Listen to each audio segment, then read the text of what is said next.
Renee Loftspring. Over the last 20 years, you've helped build sled hockey, blind hockey, iron core, the bridge, and several other adaptive sports programs. What is it about seeing a need that makes you say, "I'll help build that," instead of assuming someone else will? I think that begins with a story, Okay. and the story is when I became a physical therapist and I fell in love with, neurologically impaired diagnoses, if you will. Um, when those patients were done with therapy, we would hand them a piece of paper and say, "Oh, here's your home exercise program. Come back in a couple weeks or a month and I'll make it harder or more challenging." But that was just a piece of paper. There was no commitment. Hmm. Um, it's hard to be self-motivated when you have a change in your life Mm-hmm. and your family or friends may or may not understand that Yeah. or have accepted it yet or whatever the scenario may be. So I felt it was critical that everybody has something to do when they're done with therapy because you're not done getting better. You're Mm. not done with your rehabilitation. You're not as good as you're going to get. Yeah. And if you are, how do you maintain that? Mm.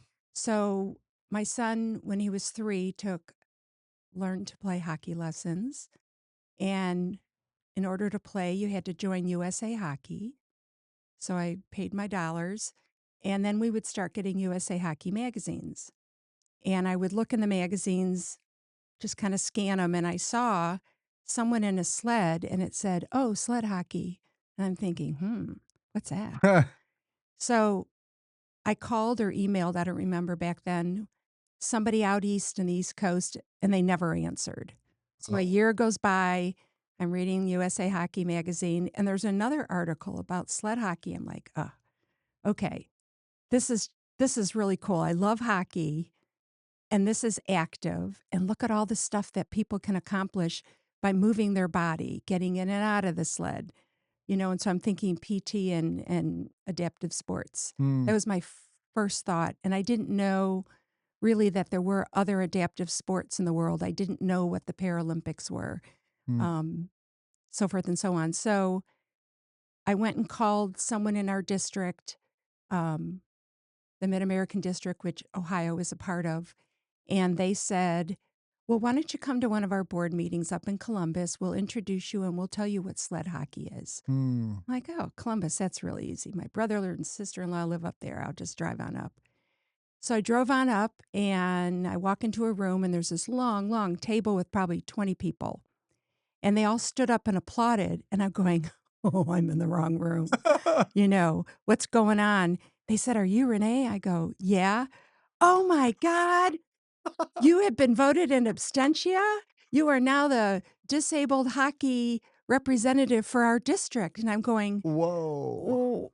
"Oh, okay, but what's sled hockey?" Yeah. Nobody has told me that yet. So I took the challenge because I knew it would be something active and physical, and people would engage with each other and get them out of the house, and it's different. Uh, So, that's how I found out about sled hockey. I love that. That's So awesome. So were you a hockey fan oh, I before? love hockey. Okay, do you have, like, a team that you follow? Well, I used to follow Detroit Red Wings and Toronto Maple Leafs. Okay, okay. And my very first game, I think I was 6 or 7 years old. I'm from Toledo. Uh-huh. My dad drove us all up to Detroit, and I remember my very first game, somebody fell down on their back, someone else skated over them with their skate, slit their neck, Ooh. the blood was everywhere, and we're all going, "Whoa, cool," And then there were fights, and I'm like, "Hockey is so cool." But really, I was 6 years old, and that's all I recall was the Yeah. part, Yeah, yeah, yeah. not the actual game. Mhm. So, back to your question, I found something that anybody can do with adaptations and be engaged to continue their progression. Yeah. Did you play hockey growing up? Oh gosh, no. No? No. Okay. I don't like being hit, pushed, shoved. I'm a non-contact person. Yeah. I always do individual sports. Yeah, okay. Did you, do ice skating? I can ice skate. Yeah, okay. Yeah, I Yeah. don't fall, but I don't do tricks or anything. Sure, sure, yeah. I do fall, when I ice skate. Actually, a funny story, when I was little, I used crutches to get around, and I was invited to a friend's ice skating birthday, and so they put ice skates on me. I was wearing leg braces at the time, and, to help keep my feet, like, straight, and then, like, they were trying to figure out a way that I could use my crutches, and so they got the smallest skates that they possibly could and tied them onto my crutch my the ends of my crutches. That didn't work very well, but, it is something that I tried, and then I got on the ice with my wheelchair, and I had people pushing me around, and they'd just, like, throw me down the ice, and, oh, man, it was a blast, so, uh, anyway, so can you explain how we know each other? Ah, so I met you, I'm gonna say through the bridge, Yeah. Adaptive Sports and Recreation, Mhm. and we did a three-way, I believe, several years ago where we had wheelchair tennis, wheelchair basketball, and sled hockey. Yep. And I met you there with another young lady, Nikki, Mhm.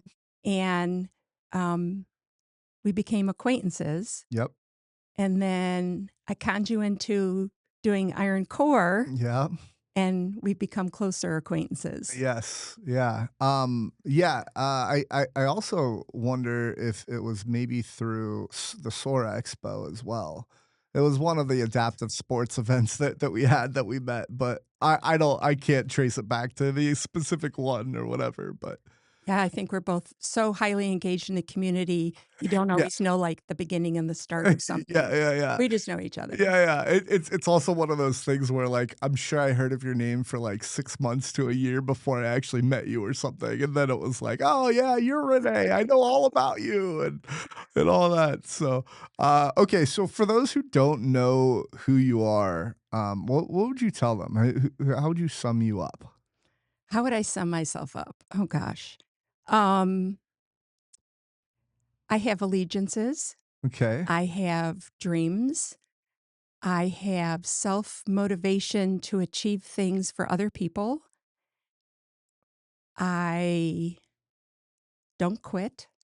I find ways to get things done. I love to problem solve. Mm, And I credit my parents for that mm, because they spent their life advocating for people who needed somebody else in their life or needed services or needed yeah. resources. And so I think I picked physical therapy for that same reason. I'm there for someone else. What can I do to help their day or their life be better? Mm, yeah, that's awesome. That's a very common theme. I've had several physical therapists on the show, and that's a very common theme as far as like just wanting to help other people, and that's a pretty cool. I don't. I mean, I guess it makes sense, but I don't know that I've ever connected that dot to like someone. And I would even say it's I don't know, that desire to help people seems so much stronger in physical therapy, the people who are physical therapists than other, like, let's say, people-facing roles, and where do you think that comes from? I think it comes from your family. Mm, I think it comes from your life experiences.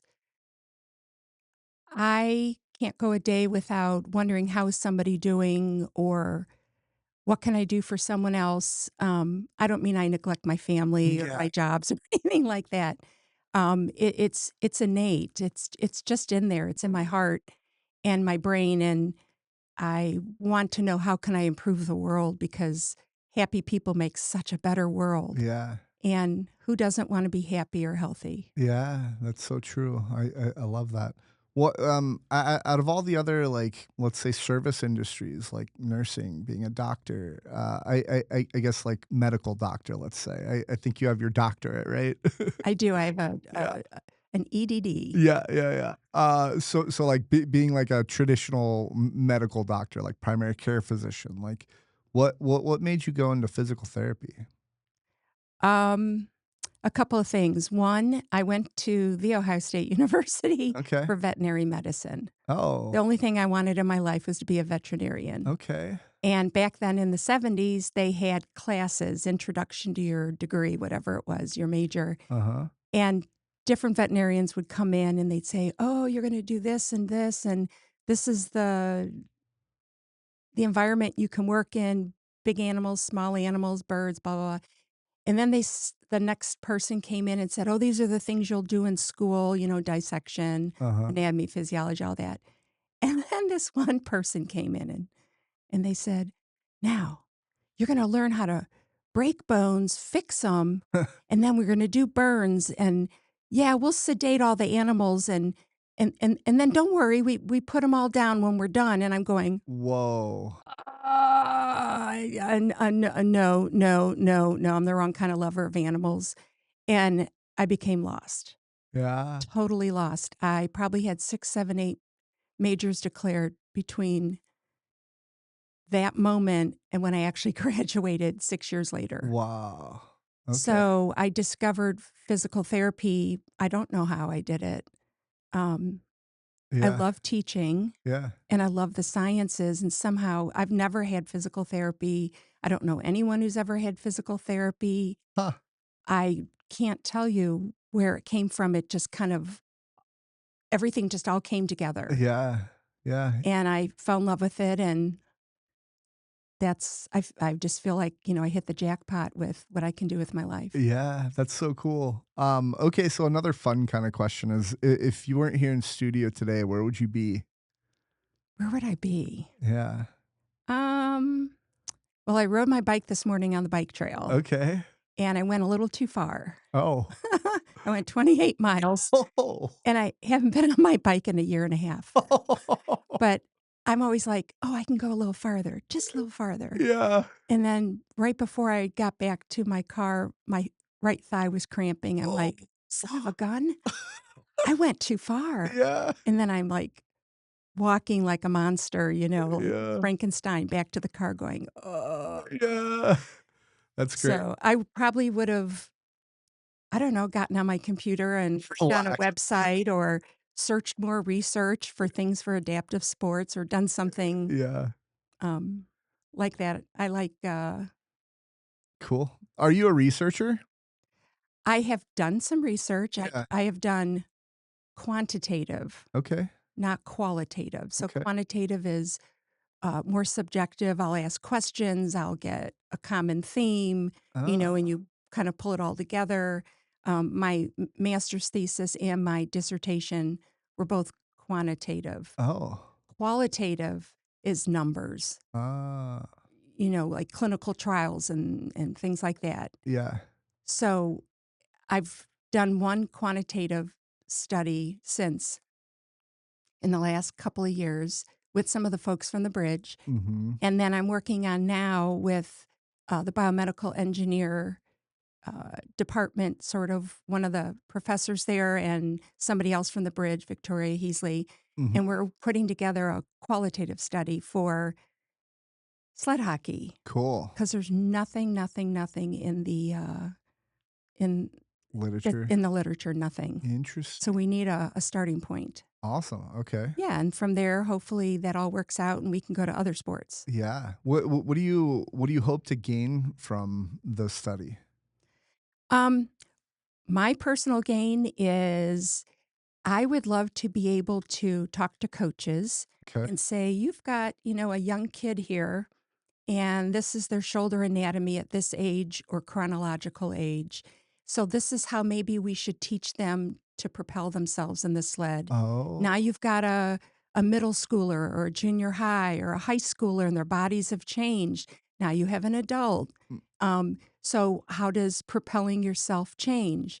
And then I want to apply that later to wheelchair sports But also I want to look at, the shoulder anatomy. Are we giving them good advice? Are we training people properly? Mm, To ward off injury or yeah. potential problems. Yeah, that's awesome. I mean, especially with like just any sort of adaptive sport that you're using your arms a lot. There's so many people that I know who've had shoulder surgery and whatnot. So Right, right. that's definitely pretty great. If you could learn one skill overnight, what skill would it be? Oh my. To sing? To sing? Yeah, I can't carry a tune. Oh, okay. I think singing would be up there for me too. Do you think singing is a skill that you can learn? No. I I Yeah. I think you either have it or you don't. There is a video floating around about, like, if you know Ed Sheeran, I believe. Mhm. Um, he plays this video of, like, him being 15, singing horribly. And he goes, so I think he's a firm believer in like, yeah, you can learn it if you put in the effort, but it's not something that you can learn overnight. But anyway, that was where the question was overnight. So I've heard some interesting answers. Yeah. Okay. So anyway, the other question that I have for you is, so you're able-bodied, and you're highly involved in the adaptive sports world. So my question is, why do you care so much as an able-bodied person about the adaptive disability world? I think it's something that I feel is necessary, Huh? and you can't wait for other people to do things. Yeah. It kinda comes back to one of those first questions you asked me. Um, I'm a little squirrel, so my brain is all over the place, and if I get an idea in my head, I follow it, Mhm. and I think that because of that, I've been able to show other people the joy and the satisfaction and the excitement of doing the same thing. Yeah. So, I don't know if I'm quite answering your question, No, you are. Yeah. but, it I just couldn't imagine myself doing something else. That's awesome. Okay. Um and then what's something people with disabilities have taught you over all the years that you've been working with them? It's okay to make funny jokes, Yeah. good jokes. Yeah. Um, I was a volunteer at the USA Hockey Development Camp for 8 summers. Oh. I spent 1 week up in New York, 8 summers in a row, and everybody had a different physical impairment, Mm. and I would watch them very carefully and find out and understand their humor, Uh-huh. so I would know what's humorous and what's not. Yeah. Um, a lot of the guys with prosthetic legs, they would swing their legs over the rafters, and then everyone's hopping around like, "I can't get my leg," Yeah. or switch switch shoes, put them on the wrong feet, tie the shoelaces together, "This isn't even my leg." Yeah. Um, One of my favorites was at a basketball camp. We were we the I guess where we were staying, I think it was dorms or something like that, and we were pushing back from the basketball courts, and one of the amputees goes, "Oh, darn it, I forgot my leg." And it's like, that's not something you hear every day. no, it's not. So, It's understanding someone else. It's their world, yeah. and I'm proud and excited to be a part of it, Yeah. and Do did the jokes shock you at first? some of them did. Yeah. Some of them, I'm like, "Oh my god, you can talk like that?" Yeah, right. You know? Yeah. And then, like, there are jokes that I think people hear for the first time that they think are funny, but we've heard, like, all the time, and it's just like, "Oh my gosh, that's such a stupid joke now." Like, when I'm going down the hallway, somebody says, "Oh, there's a speed limit," or something stupid like that, right? Like, it's like, "Okay, come on." That's a bad joke. Yeah, that's a horrible joke. But I'm sure if I heard it for the first time, I would find it maybe funny, or like I'd give it a kind of thing, you know? You have to evaluate it. Yeah. All right, everybody. Well, welcome to the Rolling Forward podcast. It's a podcast of people who keep rolling forward no matter what life throws at them. Real stories, real people, powered by purpose, resilience, and a drive that never ends. I'm Zach Sikora. Spina bifida didn't stop me. It just gave me a better excuse to sit down while I take over the world. Today's funny shirt is rolling the Rolling Forward podcast logo. There's some sort of irony about a superhero being in a wheelchair. I know there's Professor X, but I think there's like maybe one other one. But anyway, you can pick up the shirt at rollingforward.printful.me, and if you've got and there's a whole bunch of other shirts on here that are disability themed that are kind of funny. But yeah, you can pick this up, rollingforward.printful.me. Now let's keep rolling into today's episode with Renee Loftspring. Okay, Renee, so podcast question is, what keeps you rolling forward? What keeps me rolling forward? Yes. Things that make me happy. Okay, I like that. My family, our pets, the kids, doing things that I want to do. Yeah. Now you mentioned that you have you've had a lot of pets in your life. Can you just talk about that briefly? Oh, absolutely. So I've always had a dog. Uh-huh. And after my husband and I got married, we decided we wanted a dog. Well, we both work. And so I said, well, let's get two. Then they can keep each other company, right? That's just like a lame, human kind of comment. Yeah. There's no fact that says dogs like company because they sleep 18 hours a day or something.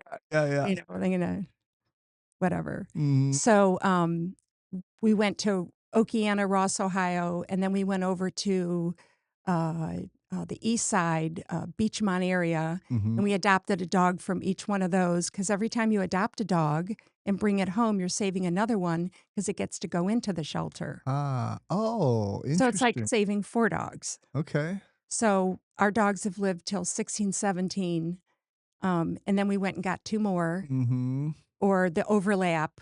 You get another one and then you lose one, and then so right now we have 2. Yeah. But I've also adopted 2 horses in my lifetime. Nice. One was a thoroughbred who bowed its tendon while it was on the track Uh-huh. down in Tennessee, and it went out to pasture for a year and healed beautifully and became a hunter jumper. Okay. I don't know Um, what that is. uh, when the rider's on and the horse has to just listen to what you tell it to do, to walk, to trot, to canter, to turn, Yeah. just very basic. And then jumping is jumping. Okay. Um, but the most recent horse, it's not really recent.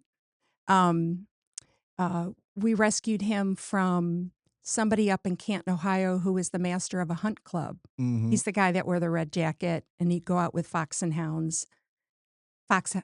They chase fox with hounds. Yeah. Sorry. Yeah. And so anyhow, I guess the horse pinched a nerve or something, and because they had others, they just put him in a stall. Ah. And then he kind of declined from there. Mm. And my husband is 6'3", and we were looking for a horse that he could ride and learn, walk, trot, Mhm. but then I could show maybe, or even just learn dressage, which is the horse doing beautiful movements, without you seeing your hands or legs moving. Yeah.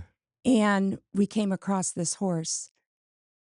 And the irony is his registered name was Mr. Lofty. Oh. So I'm like, oh my gosh. Before you even met the horse? Yeah, Oh.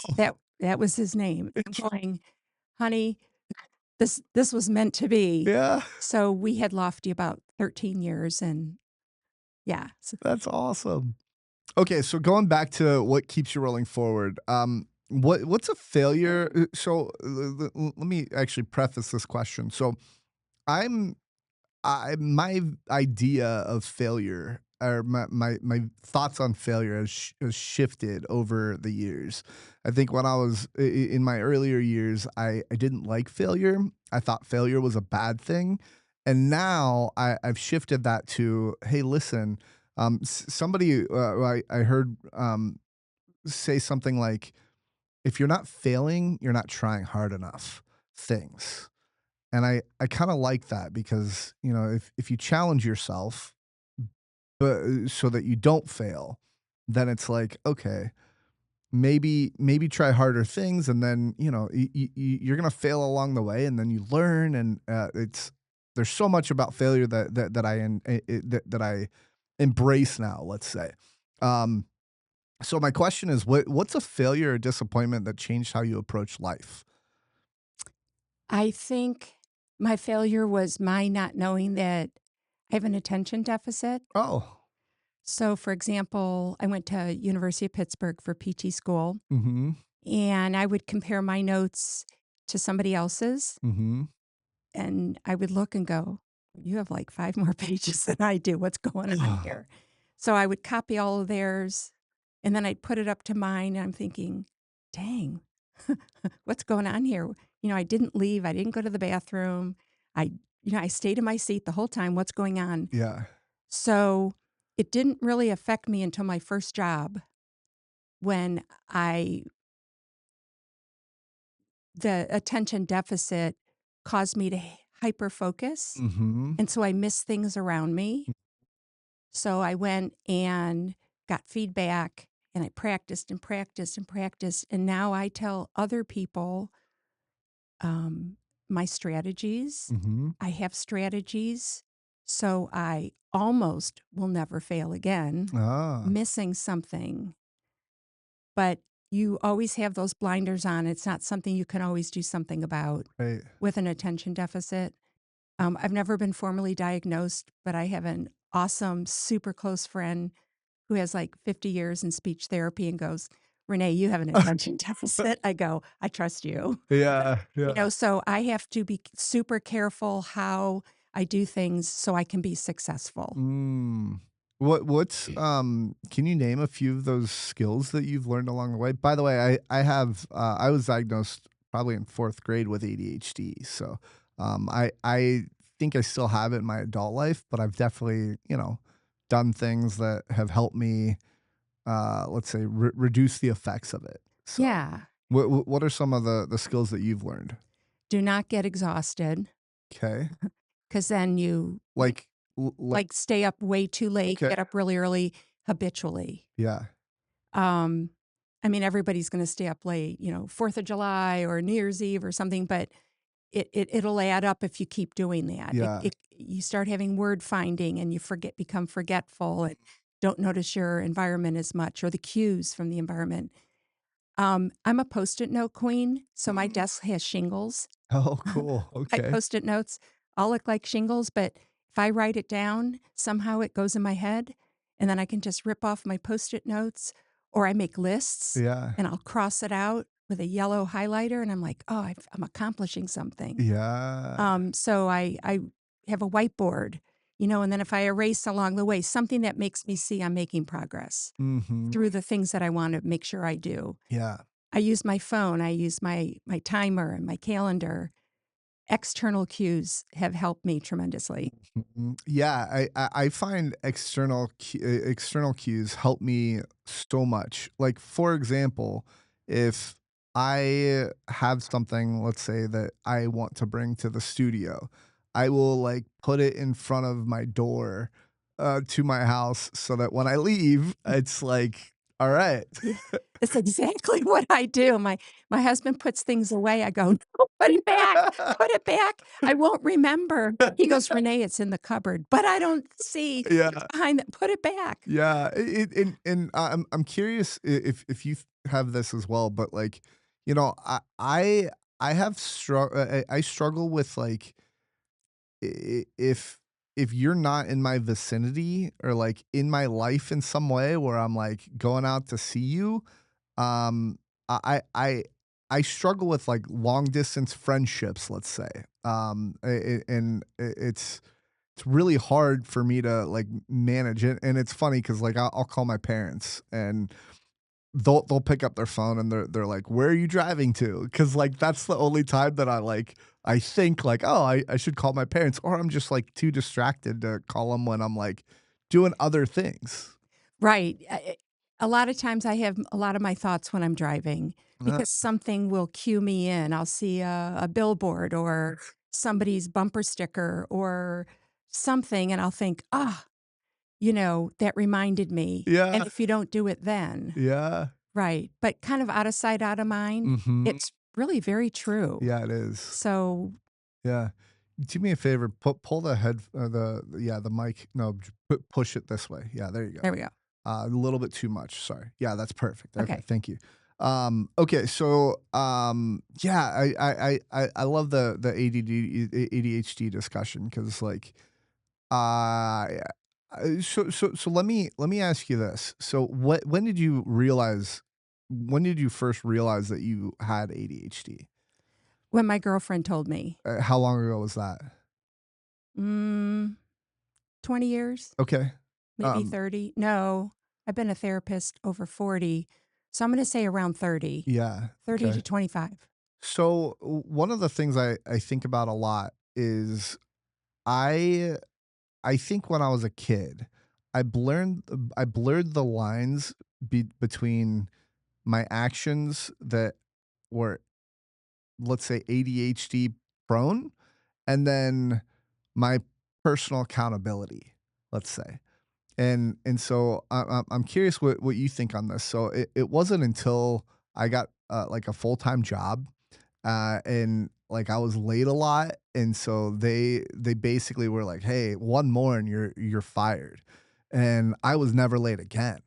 And so it was around that time where I kind of realized like I'm it is so hard to see the line, at least at that point, of me actually it being a result, my actions being a result of my ADHD, or and the other side of it is that personal accountability and like actually holding myself accountable to the behaviors that I'm doing. So I'm curious, one, did you ever experience that? And then two, do you think there's that line between your actions and ADHD? I do. Okay. I do. I'm agreeing with you. Okay. Sometimes I don't know that I act or behave or do something till someone points it out. Yeah. And then I'm going, oh, Yeah. okay. Yeah. I didn't know. Now I'm cognizant of it. Mhm. But if somebody has to tell you like 10 times, that's probably worse. Nobody's ever had to tell me like 100 times. Okay. No Um, one's had to tell me 100 times 100 things I don't do. yeah. But I imagine um, I'm really glad that they did. I've never turned down suggestions and ideas. Yeah. I want to learn. I want to be effective. I want to be Yeah. happy. Right. Right. So sounds like I think you'd agree with this statement, but that you can be successful and have ADHD. Absolutely. Yeah. What do you say to people that maybe blame their life circumstance on their ADHD? They probably haven't been getting the right feedback Yeah. or good feedback or timely feedback or been mentored Mhm. or felt anybody cared enough. Uh, it's a whole spectrum. Yeah. Um, and it's never too late. Yeah. I think human beings are meant to learn. We have these really cool brains Mhm. with all these things that we can do. Yeah. We can learn. Yeah. We just need the right environment and the right people to give you the right feedback. Yeah, I agree. It wasn't until like I started listening heavily on like podcasts and like it was a lot of like business and self-help and stuff like that I really was like I was able to switch my mindset into being and doing a lot more than what I ever realized that I could, you know. So, what's something difficult you voluntarily chose to do that made you better? There's a lot. Oh my God. How much time do we have? Something I voluntarily chose to do. Okay, so there's a professor that was at the University of Cincinnati who the world was afraid of. Oh, She was beyond a genius, brilliant, incredible, quiet as a mouse. In fact, one of her strategies was if the class came in and they were talking, but it was time for class to start, Uh-huh. she would talk softer and softer and softer. And if you weren't paying attention, you'd miss content. Yeah. And I'm sure she probably put that on the exam too, you Mm. know? So I thought, how can I be like really, really the best, best, best, best, best and get the most out of this? I just want to be spectacular and learn everything I can. So I asked her to be on my dissertation committee. Oh. And her knowledge base was so phenomenal, not necessarily in my topic, Uh-huh. but she's just brilliant and she was a critical thinker and then some. So she just, could tear things apart and help me put it together Mm. and while everyone else is terrified of her and I kind of sort of was, Yeah. I thought, what better opportunity to have the smartest person on earth to help you or Yeah. to mentor you. So I did that and it was terrifying. It was really, really, really, really hard. Yeah. But I certainly knew my topic and That's I'm an expert in that now. Yeah, that's great. There's a disc assessment. I won't get into it. It's a personality test. Are you familiar with it? Oh yeah, a Oh, couple you of them, are? Okay. several of them. So the disc assessment specifically? I'm not sure. No? Okay. Anyway, there's basically 4 different personality types or 4 different letters that you can potentially be, and everybody's all of them. And one of the letters that I gravitate towards is D, and that stands for dominance.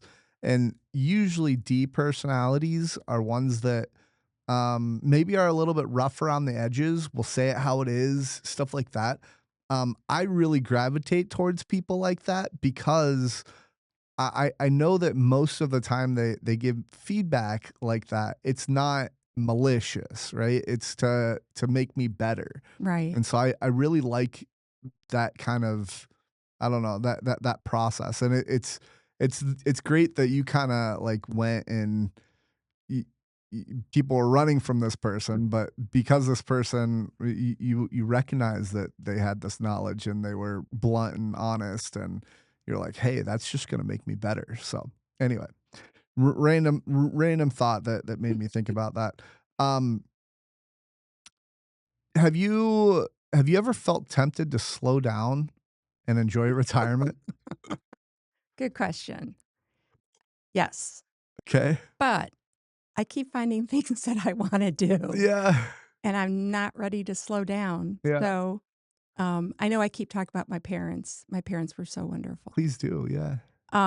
My dad started driving for Meals on Wheels when he was 90. Okay, wow. Like, who does that? Wow. And my mom taught until she was 80, Wow. special ed. And it was funny.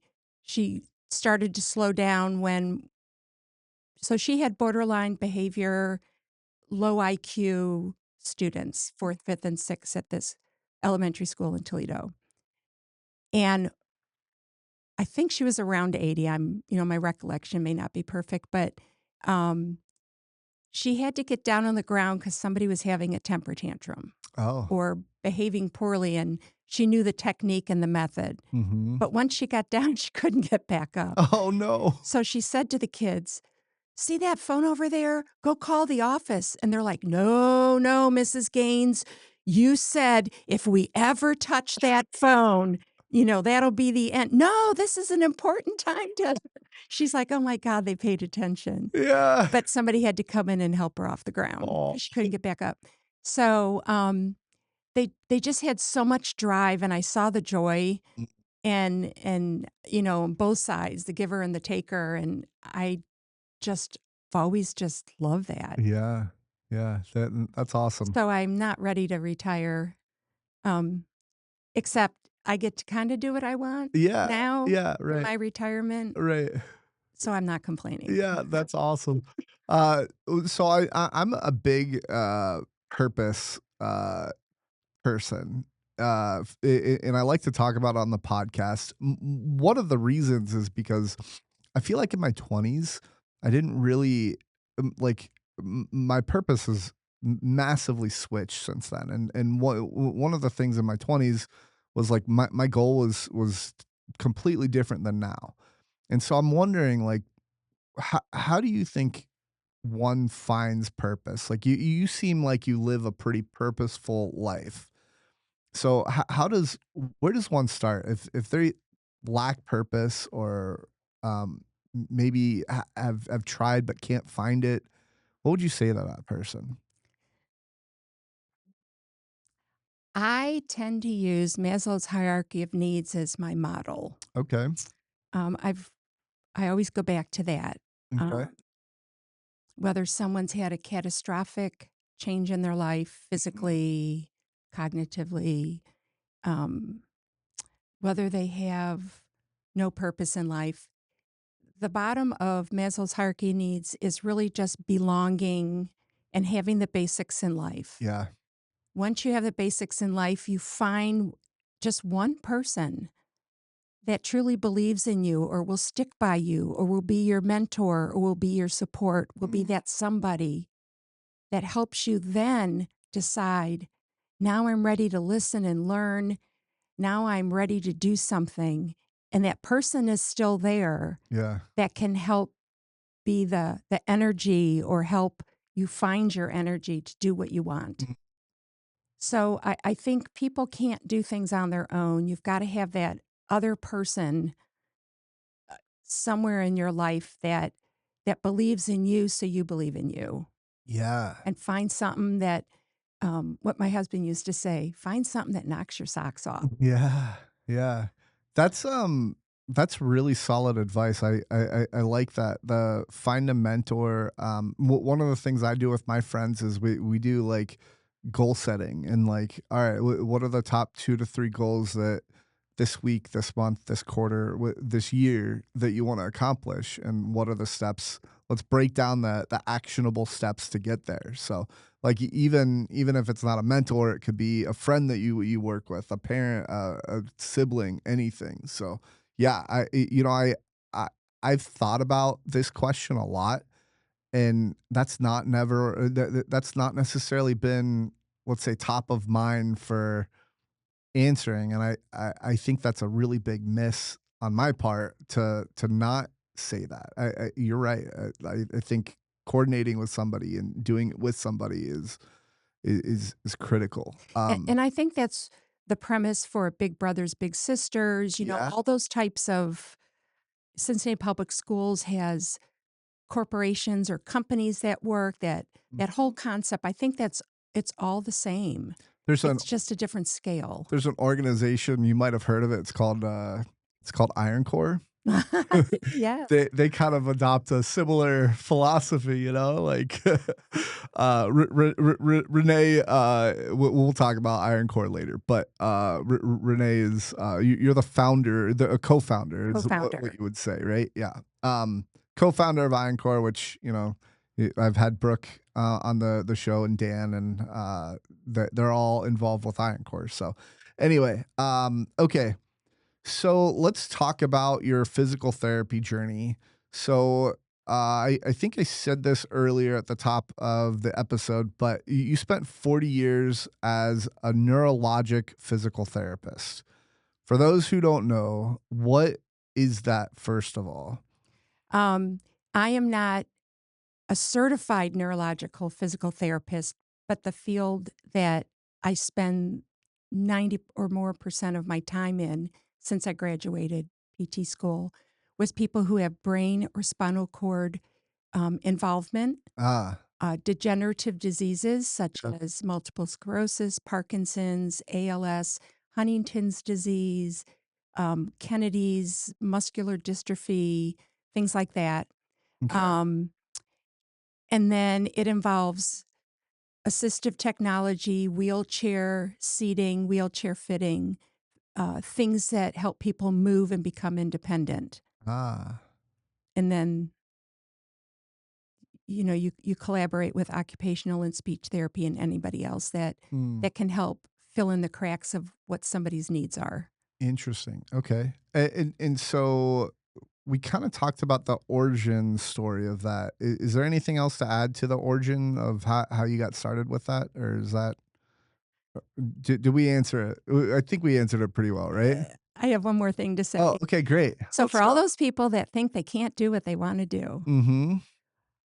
When I finally discovered physical therapy, I applied and didn't get in the first year. Mm, So I went on to and I became a science teacher, mhm. grades 7 through 12.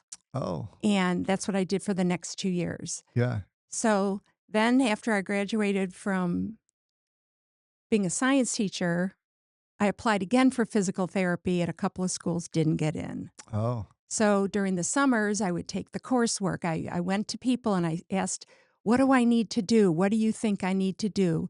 Look at my grades, look at my skills, look at my, everything. yeah, And, I've never been shy to reach out and ask somebody, I need your opinion and you won't hurt my feelings. yeah.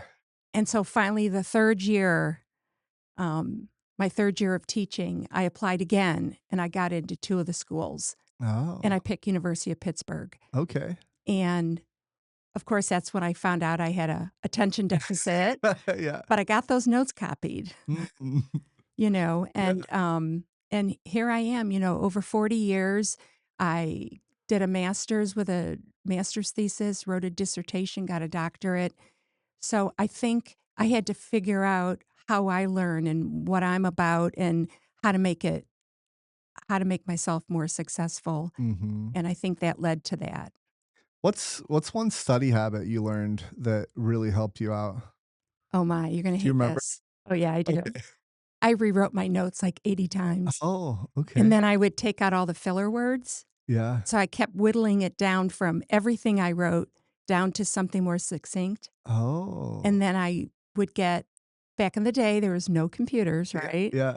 I'd go to the library or a bookstore, and I'd put out, like, 2, 3, 4, 5, 6 books, Uh-huh. and then I would look at my notes and then look something up in a book. Look at my notes, look something up in another book, and Oh, try and be sure that I knew what I had written down, not just memorize. yeah. So I Interesting. had to have some sort of tangible the writing Yeah, somehow put everything in my brain, but if I just heard it, yeah, phew, yeah. the other side, Yep.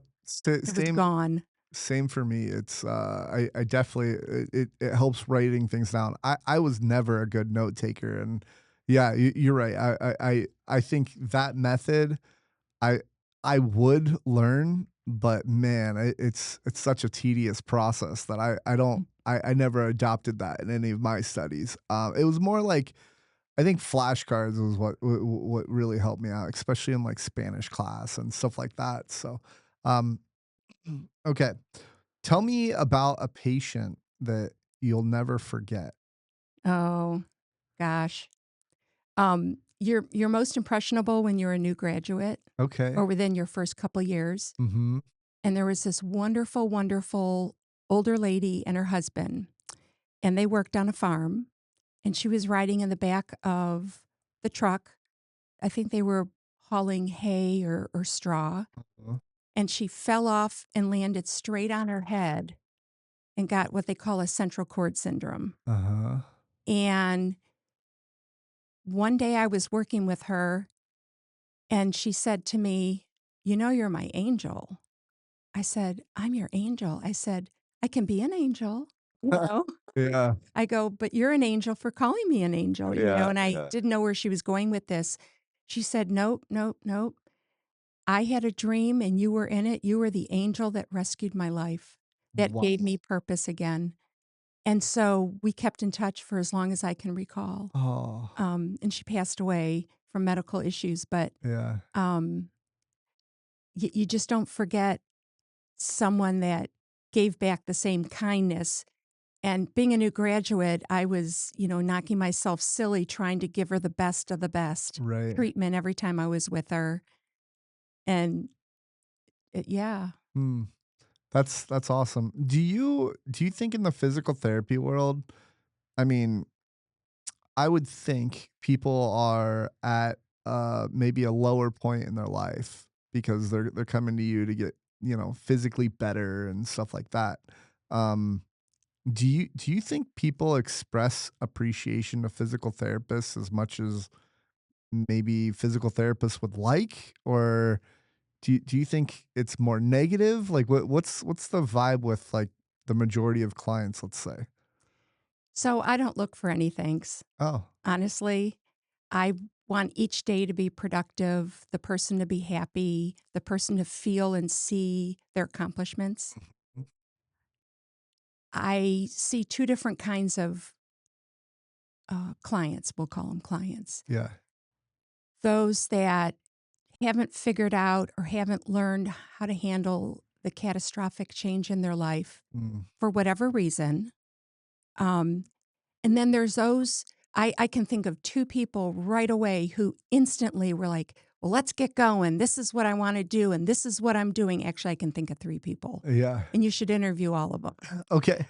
I've rarely ever meet someone who just says, "Work me harder," or "Teach me more," or "I'm ready to go. How soon can I do this and this and this?" Yeah. And they just bust their patootie. Mhm. It's it's it's rare, but it's wow. It Mhm. just to see somebody who can just move forward so quickly.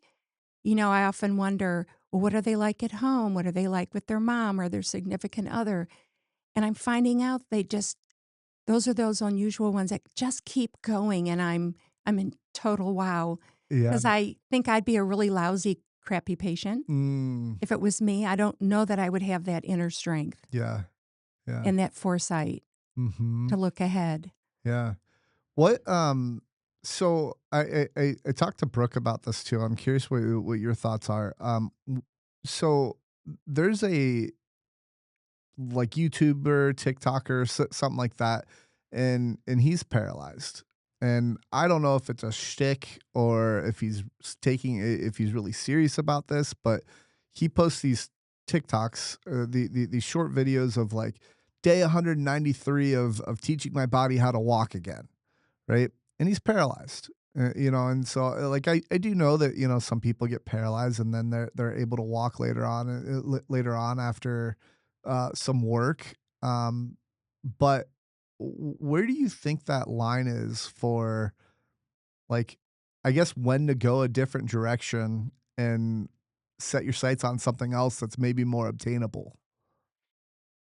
I think that's so incredibly personal. Yeah, Um, I think it depends on how you were I don't wanna say how you were raised, but what you learned while you were being raised or as a young adult or as an adult. I think it has to do with who's your support system. Are you someone who plays with humor? Are you someone who has always been the one that took care of everybody else versus you're the youngest and expect everyone will step up for you? I think there's so many ways to look at that. mm, Um, I I I think people they do what they feel most comfortable doing, yeah, whether it's a cover up or it's real.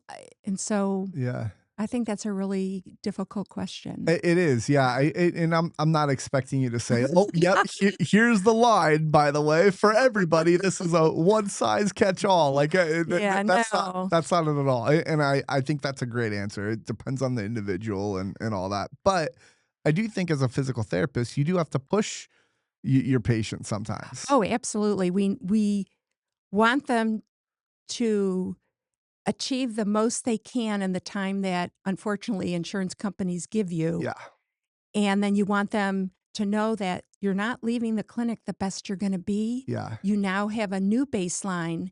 So now you can do such and such and play sports or whatever. And then let's look at your next baseline. yeah. And then you work from there. Mm-hmm.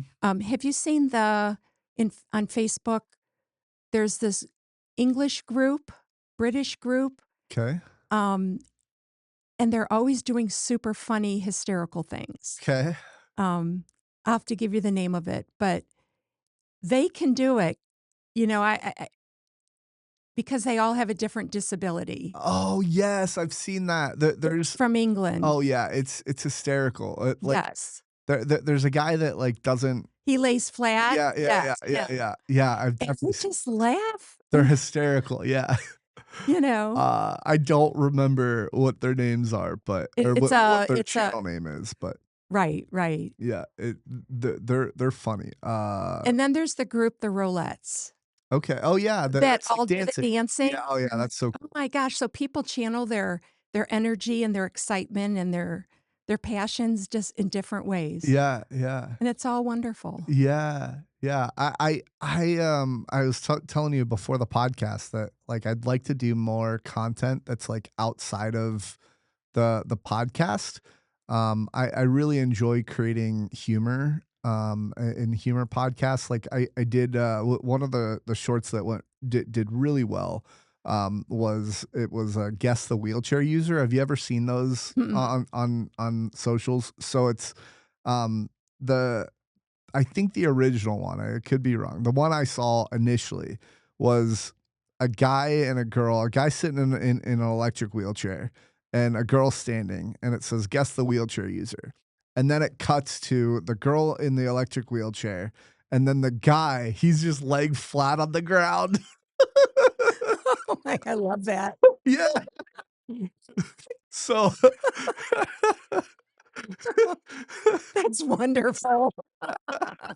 So I was like, I could put my own spin on this. And the clip is I can show you after the podcast, but the clip is me in the wheelchair and then one of the MMA training fighters, he's throwing like sideways, he's just throwing leg kicks, right?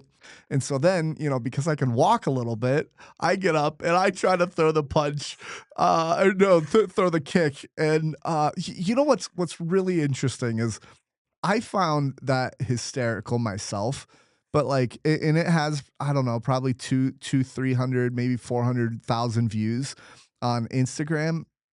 The majority of the comments on that were, he actually hit the mitt. Like like but like I had to like fall over backwards in order to get my leg high enough to actually kick the mitt. and and like it was interesting. Like some of the comments were of course like because it said guess the wheelchair user, like just funny, like, oh, I think it's the one guy, or like some people are like, oh, kicks are too similar, I can't tell. Uh, That's great. but like a large majority, a large number of the comments were like, "Oh, congratulations, you did it!" And I was like, "That's interesting. Like, it's great that people are rooting for me, but like, that's the first time I've ever tried throwing a kick like that. You know, like, Well, that so can I ask you a yeah, question? please. So, I hear this a lot, and I'm able-bodied, Mm-hmm. so I wanna hear your perspective. Okay, let's go. Sometimes, mostly moms more than or women more than men will say they'll see you play sled hockey Yeah. or basketball or, I don't know, do something and say, "You are so inspiring. Mm-hmm. I knew you knew that I was going to that." Uh, I And is it yeah. really inspiration? And so it kinda ties me into, the comments that you got, how people Mhm. perceive and see things. Yeah. So, yes, I talk about this a lot on the podcast, and I talk about this with disabled people and able-bodied people, everybody. So there's a TED Talk called "I'm Not Your Inspiration, Thank You Very Is Much." it that woman in the power chair? Yes. Yes, I love her. Yeah, great TED Talk. However, I think I have a slight disagreement with her. And by the way, she calls it inspiration porn, right? And let's say an amputee on top of a mountain and says you can do anything you set your mind to, right? Like and you look at that photo and you feel good and you think as an able-bodied person like, yeah, I can absolutely do that. If that person can do it, I can do it. So like there are so I used to work in the retail world, and people would come in and say, "Ah, it's so awesome that they hired a person in a wheelchair. Like, I'm so proud of this company for doing that," right? And, like, in those moments, you just kinda wanna slap the person in the face, um, but, and it's patronizing, right? I also think from an inspiration standpoint, like, you know, I was back when I was growing up, I was the number 1 junior wheelchair tennis player in the in the US and number 2 in the world, right? And Wow. so it's like, you know, I don't say that to brag. That's just something that you can be inspired by me with, like it's like great, okay, that's an accomplishment to aspire to, Correct. right? And so I think that's the appropriate way to be inspired by somebody. However, here's my inner turmoil is if you get inspired by me putting shoes on in the morning and then you go and do something better with your life, I think that's a bullet that I'm willing to take. Like, I think go for it. Now, I would guess that 99% of people who are inspired by me getting up in the morning say I get the feels for a few seconds and then go about their day and don't change anything about their life. That's my hunch. But, so I don't like it. Like my actually my doctor said that he's very inspired by me. And after like the third or fourth time that he'd say that to me, I kind of looked at him. I'm like, "Great. What are you doing with that inspiration?" You know? And so like again, it's tricky cuz yes, it's patronizing, but also like if it helps you improve your life, then maybe I'm okay with it. I think the bigger picture is I want to crush that stereotype that you have that it's a good thing that I got out of bed every morning.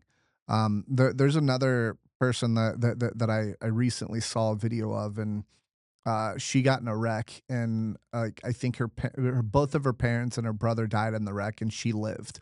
And she said, people ask me like, like that people say that I'm so inspirational for doing what I'm doing and all that, and she's like, well, what other choice do I have?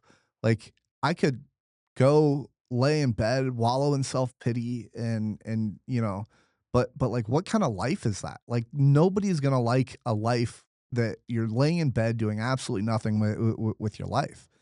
So I don't know. I'm curious. Any thoughts on anything that you said that I just said? No, I think it's contextual. Yeah, Absolutely. It's just funny that that's the word people pick yeah, that I hear the most. yeah, Um, yeah. Do you agree with um, like I suppose if you were disabled or I mean would you be okay with the disabled people you work with, someone being inspired by them, putting shoes on in the morning and then going out and making their own life better as a result of that feeling? I think that person has to make that decision. The disabled person? No, the one who's saying it. They're Th inspired. Yeah. You know, some people don't have words. Yeah. They can't say what they really mean, Mhm. but it's a common word, Mhm. and it's kind of globally has emotion and an action to it Yeah. and has a reaction to it Right. or could be reactive, I don't know. Yeah. That's a tough one. Yeah. Yeah. Yeah. I kinda like your answer that, you just go with it if somebody did something with that. Mhm. I think that's wonderful. Yeah. Whatever inspires somebody else, I mean, Right. yeah, that I still hate the patronizing mindset that somebody would have to be inspired except by. if they don't know that if they've have not had any exposure or Yeah. very minimal, and didn't have a concept, haven't seen movies, TV shows, never met someone in person that wasn't like themselves, True. maybe that's like, "Wow, new piece of information. That's so cool." Mhm. I don't know. That's what I'm saying is I think it's contextual. Yeah. Yeah, I think ignorance isn't necessarily an excuse for the patronization though. I can understand why somebody would do it, right? But that's one of the reasons why I have the podcast is to kind of help spread that awareness and education and Right. all that, and have these more nuanced conversations, right? Um, But yeah, I get it. I think we're on a similar wavelength there. So, okay, what separates people who continue progressing from those who get stuck? Mm, all right. A lot of things. Okay. We're going to go back to Maslow's hierarchy of Mm, needs. Do they have all the pieces in place so they're ready to listen? And if they're ready to listen, do they have someone to support them? And then finding that something, which is the environment you're in or the suggestions you've been given to find that something. yeah. And then are you patient enough to learn or do that something and then enjoy it? Um, or it could be, uh, what was the question again? Yeah, it's what separates people who continue progressing from those who get stuck? And then, you know, um, psychologically, I can tell you that there are not enough psychologists. Hmm. In fact, I was talking to somebody because a friend of mine needed a psychologist, and I was told Tri Health doesn't have any on the list, Whoa. or there's not enough, and people are waiting 6 months to a year Yeah. to talk to a psychologist. I'm thinking, how do you get through a day and then you have to wait 2 days, 3 days, a week, a Mhm. month, 6 months? You might have to wait a year. So there's the psychological, psychosocial pieces. Mhm. Um, People lose things, they lose jobs, then they can't pay their bills and they lose their house or they can't drive because they can't afford the adapted steering wheel or they can't afford the driver's test to get so things just the little molehill becomes a mountain for Mhm. whatever the topic is Yeah. that's affecting them. So I think that's brings us back to, the bridge and iron core and sled hockey and all the things that I do Mhm. with people in the community is we create communities. We create really healthy communities. And then people can see other people and they can talk to other people that have things in common. Yeah. And you never know where it can go from there, but it's better than sitting at home. It's better than never knowing. And it's better than feeling sorry for yourself and going downhill medically or psychologically or any other way. Yeah. Okay, I'm gonna ask you another thought-provoking question that's kind of off the cuff. Let's say not off the cuff, just random, more random than what we've been talking about. Is do you think modern healthcare does a better job creating independence or creating dependency? All right. I'm torn. Yeah, yeah, yeah, I'm super torn on that. There's so many opportunities we could be providing in a healthcare system yeah, to everybody, but it's dictated by insurance. yeah, Who is? yeah, You know,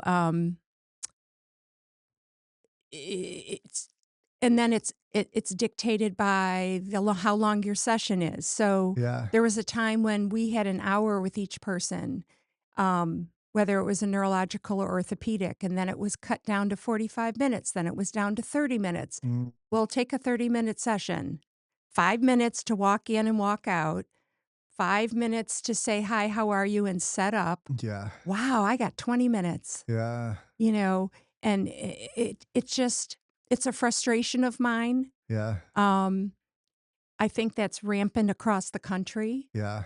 And insurance has become sticklers and bigger sticklers, and they make you jump through mega hoops to Mhm. get things.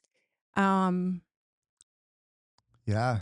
So, so I think we could do a better job. yeah, I agree. When I first thought about the question of independence or dependency in the healthcare system, it's like, adaptive sports, like Cincinnati has one of the best adaptive sports programs in the country. Like we have so many different adaptive sports and it's so cool what the bridge and Iron Core are doing and all that. And that's creating independence in so many individuals, right?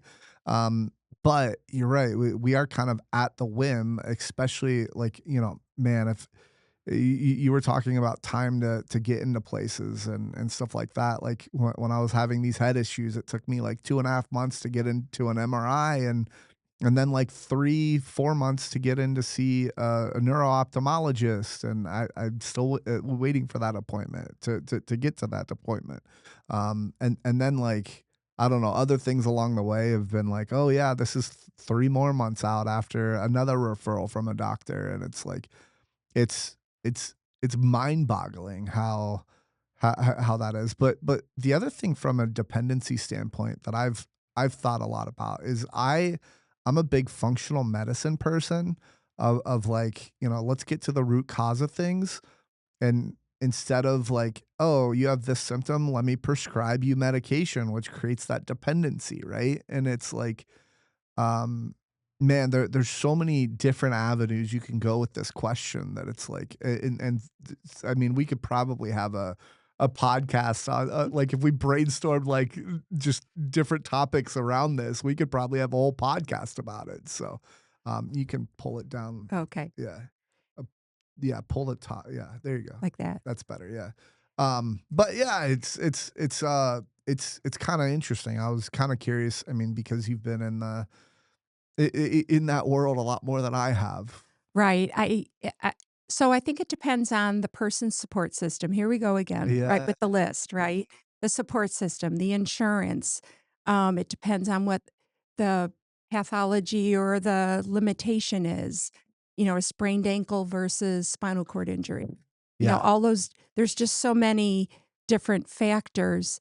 There's just, the problem is there's not one size fits all. yeah, And we need to give people what they need. yeah, And um, and the people overseeing what we do is the insurance company. yeah. But we And start they want a catch all. They want a specific code that they can put into their system to bill it and stuff like right, that. And right, and they've tried so many different ways to bill or to tell us how to bill, mhm, and different codes meant. I mean, it just goes on, and yeah, um, but I think there's times when we make people dependent, and there's uh, times when we have opportunities to increase independence, such as when we have classes. yeah, There's diabetic classes, there's weight loss classes, there's other kinds of classes for different things, Lamaze or whatever it's called. I don't remember. My kids are older. yeah, Um, and getting opportunities to learn. mhm, So I guess yeah. circumstances again are what matter. Yeah, I like that. Okay, so let's talk about teaching future therapists. So can you just kind of share how you got into doing all that, and how long did you do it for, all that? So I was a science teacher for 2.5 years with Cincinnati Public Schools. Hmm. And then I told you all those times I applied for PT school. And so So finally I got in. real quick, you have your master's in teaching then, or So I got a bachelor's in teaching mm, from The Ohio State University. okay, Then I went and got a bachelor's in physical therapy. okay, Then I got my master's and I got my doctorate, okay. all in education, Oh, okay, got it. because Cincinnati higher, didn't have any master's or doctorate programs that were applicable to me being a college professor in physical therapy. How many doctorates do you have? One. You have one. I have Okay, 2 bachelor's and masters and a okay, doctorate. okay. Yeah. Sounds good. I was like, wow, how many years of school have you done, by the way? Probably 16. So let's see. Of college, of 6 college years. 6 at Ohio State. Are you counting on your fingers? Yeah, sure. Uh, 7 semesters at Pitt. Which is 7 semesters is 3.5 years? I think it's 2.5 too. 2.5. Okay, So 6, 7, 8, okay, and then I think it was 10 years to get my master's and doctorate. okay, wow. Oh, 18. 18. Wow, that's a lot of schooling. Okay, sorry, I derailed the conversation. You're talking about your journey to teaching future therapists, physical So therapists. so I got my master's when in order to teach physical therapy. At Mhm, that time, you needed a master's degree. mhm. And so I was getting my master's, almost done, And then the master's program went to a clinical doctorate. Okay. I'm like, oh, so I had to keep, if I, it's like now or never. So Yeah. if I wanted to teach, I had to keep going. So I kept going. Oh. So then I got my doctorate. And then my first full time teaching job was at College of Mount St. Joseph Uh-huh. in the doctorate of physical therapy. Okay. And I taught some undergrad classes as well. Okay. But before that, I was an adjunct or part time instructor at UC, Ah. mostly in health sciences, physical therapy, and physical therapist assistant program. Okay. So I kind of did a variety there until I got my first full time Mm. um, job at Mount St. Joe. Okay. And how many years did you teach for? So I was at UC 6 years Uh-huh. as a adjunct or part time instructor, and I was at Mount St. Joe 7 years. Got it. Okay. And then Wow. I left the Mount and went back to Drake Center where I had started the Mm, first time. okay. Um, yeah. And you taught there.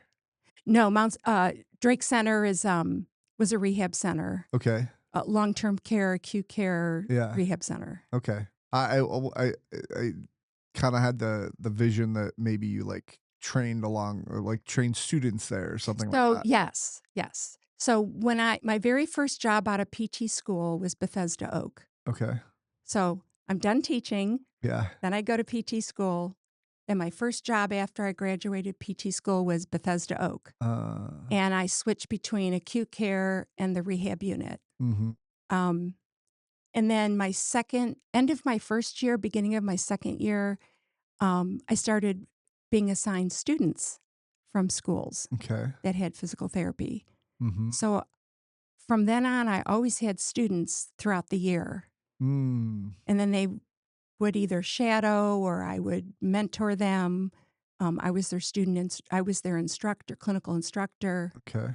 Um, and then when I went to Drake Center, we continued with accepting students from other schools because they all had to do clinicals.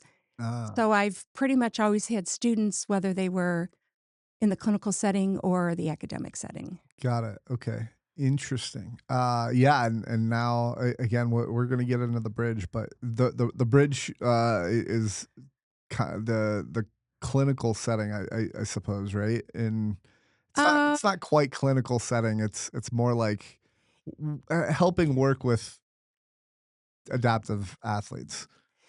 right. Sorry, you can set the record straight because I know that's a little So none of them are actual clinical no. positions, but you have to have that background Yeah. in order to know how to modify or create or allow somebody to use the adaptive equipment Yeah. so then they can participate in the sport. Yeah. Yeah. Yeah. Cool. What did you enjoy most about teaching? Oh, I love telling everybody everything I know. Did you know? This is really cool because I always learned by anecdotal stories or hands-on things, and so I enjoyed sharing that because Yeah. I kept thinking, well, there's got to be somebody in this classroom that's like me. Mhm. And they need that hands-on, they need the stories, they need the pictures, the drawings, they need to do stuff. Yeah. Um, and so, and I love it when people would take a chance and try and answer a question. Uh-huh. Because if you don't try, you don't know. Yeah. Did you deliberately call on people who maybe were quiet or Yes, if yeah. nobody answered if nobody volunteered, Yeah, yeah, I'm like, you or yeah. Susie Q. Yeah. Yeah. What do you think? Yeah. Take a guess. Yeah. Yeah. Yeah. I think that's that's a good way to go is calling on people. That's what I do when I coach and like ask a question. I'm like, all right, you, and it's not comfortable, but they get over it, right? Like it's good practice for them. Well, I guess I'm always looking for feedback. Yeah. So to me, calling on someone is a way to get feedback. Uh huh. So I don't see it as being uncomfortable per se. But Ah. that's just my view through my eyes. Yeah. Yeah. That's not everybody else's. So you don't think that the person's uncomfortable, or you Well, don't? I don't think they should be Oh yeah. because it's a learning environment. We're all here together. Yeah. I don't know everything. Yeah. I know more than you do, but, Yeah, in the classroom, but yeah. if you don't try, you won't know. I think there's and you can correct me if I'm wrong, but I think the anxiety stems from you're with your peers and you don't wanna say something stupid that, like, they're gonna laugh at you for or something like that. I don't know. Okay, so the next question, what did student what was one of the best things that students taught you? Best things students taught me. One of the best lessons, let's say. Oh gosh. We can move on from that. I can't think of anything. I mean, No they worries. taught me a lot. I just can't Yeah, think yeah, of yeah. something to say. I'm asking you these on the spot, so Oh, okay. it's okay. Okay, what mistakes do young therapists commonly make? Mistakes. I have an example if you want Okay, me to go yeah. first. So one of the common mistakes I would say uh people like specifically physical therapists would make is maybe assuming. I think they learn pretty early on in school not to do that, but it's a pretty easy thing to, like, for example, I use a wheelchair all the time, and I roll in, and it's a pretty easy thing to assume that I can't walk because I'm in a wheelchair, and I can't. So, what are your thoughts on that one? That's a good one. The other is not is well, they're mostly assumptions. Yeah. Um, they learned how to speak to somebody, how to give instruction, but they give instruction without asking if somebody knows about something first, like a gait belt. Ah, This is a gait belt and it's used for such and such, and I'm going to put it around you if you give me permission. ah, That's an assumption. The person may have been using gait belts for years. yeah, So, or not. s- or not, or Mhm. put your brakes on. A lot of people don't use their brakes, Yeah. but in school, you're required to follow certain protocols, if you will, for safety. Ah, Um, so I think not asking what somebody knows first. I think that was a good point. yeah, yeah, yeah.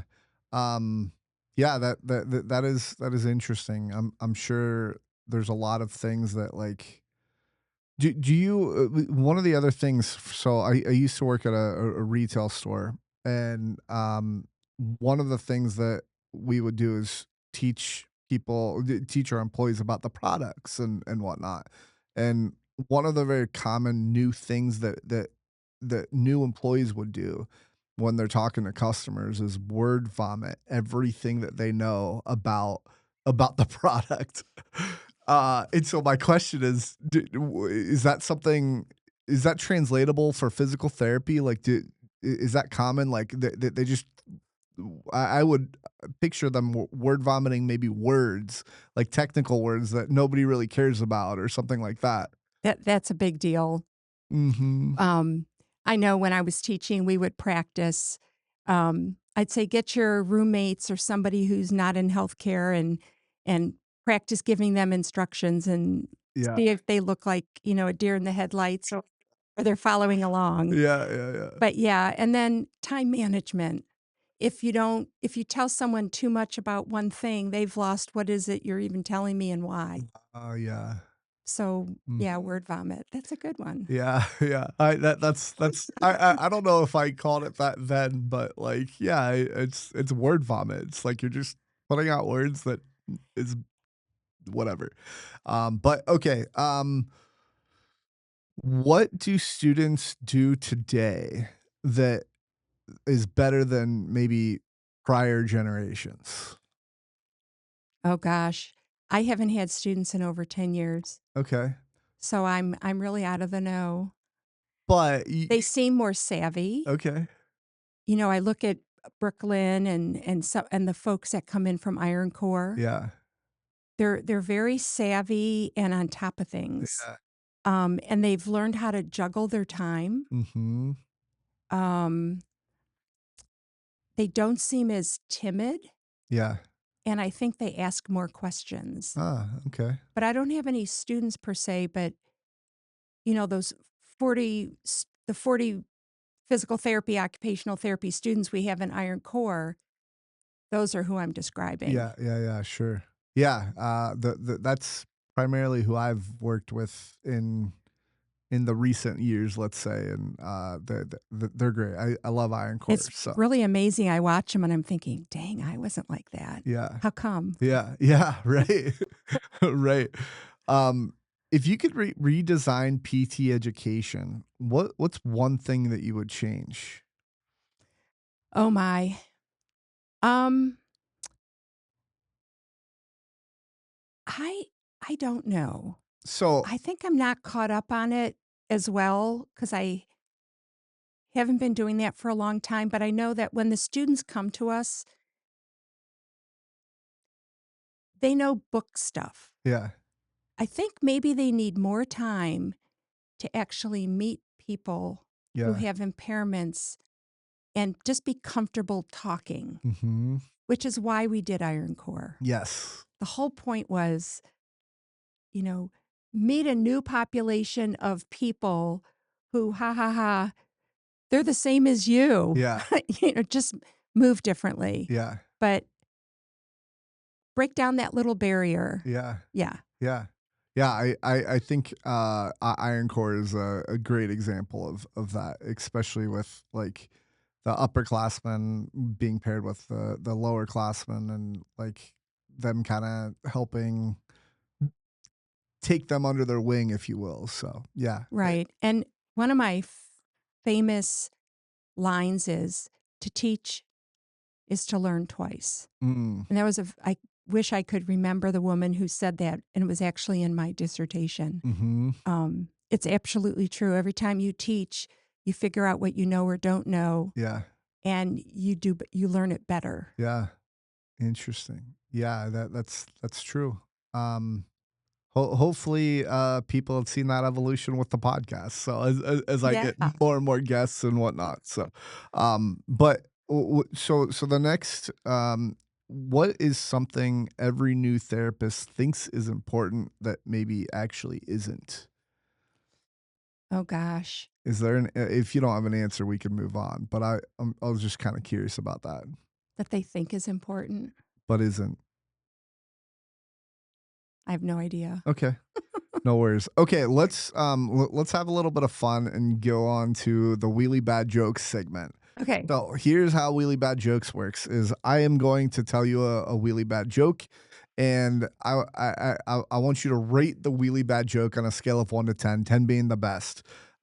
Also, I have books, and I'm not sponsored by this, but Logan Lyle, he's on Instagram. I've got his books because he's an absolutely hysterical dad joke teller. And so what I am going to try to do is I'm going to open it up to a random page, tell a dad joke from the random page, but and if you would be willing, I'd like to have you do one as well. Okay. Um, but I'm going to do a little bit of a twist on it from prior episodes.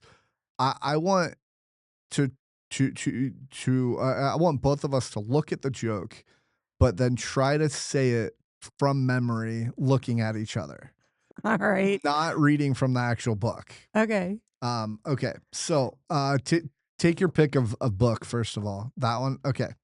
I'll go first. um.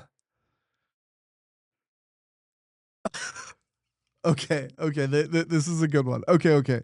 So here's the joke. Let me do this real quick. I want both of our reactions from this.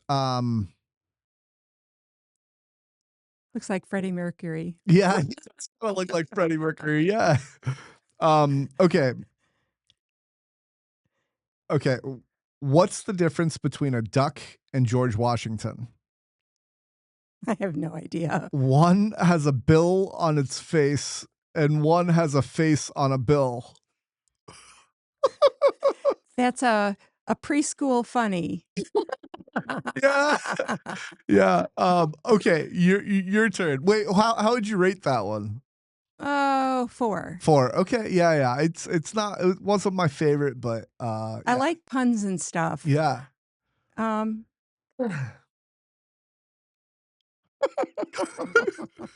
this one's pretty good. Okay, okay. I used to work at a Pepsi factory, but I left because it was so depressing. Soda press. Ah, That was that's a good good. one. Yeah, I like that one. Soda pressing. Pressing. That's good. Okay, that was a little bit of fun. I really like telling dad jokes. They're awesome. And Logan Lyle's amazing. Go follow him on Instagram, and TikTok and everything else if you haven't already. Again, not sponsored, just love the guy. All right, let's talk about building adaptive hockey. So first and foremost, what is adaptive hockey? Adaptive hockey is skating with adaptations. So, sled hockey is for persons who have physical impairments that can't skate in a standing position safely Yep. or at all. Hmm. So, you would be an example of someone who would not do well in stand up hockey Yeah. or stand up skating. I can do it safely though.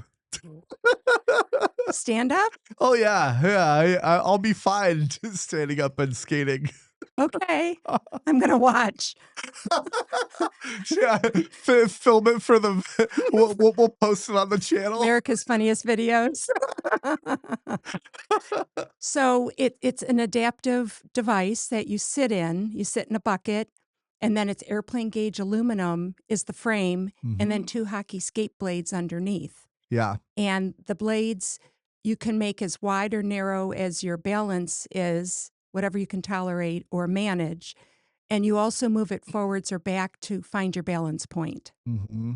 So, and then you use 2 modified hockey sticks to propel yourself, one in each hand, and it has an ice pick at the end of each stick has an ice pick at the end, and then it has a hockey stick at the other end. Hmm.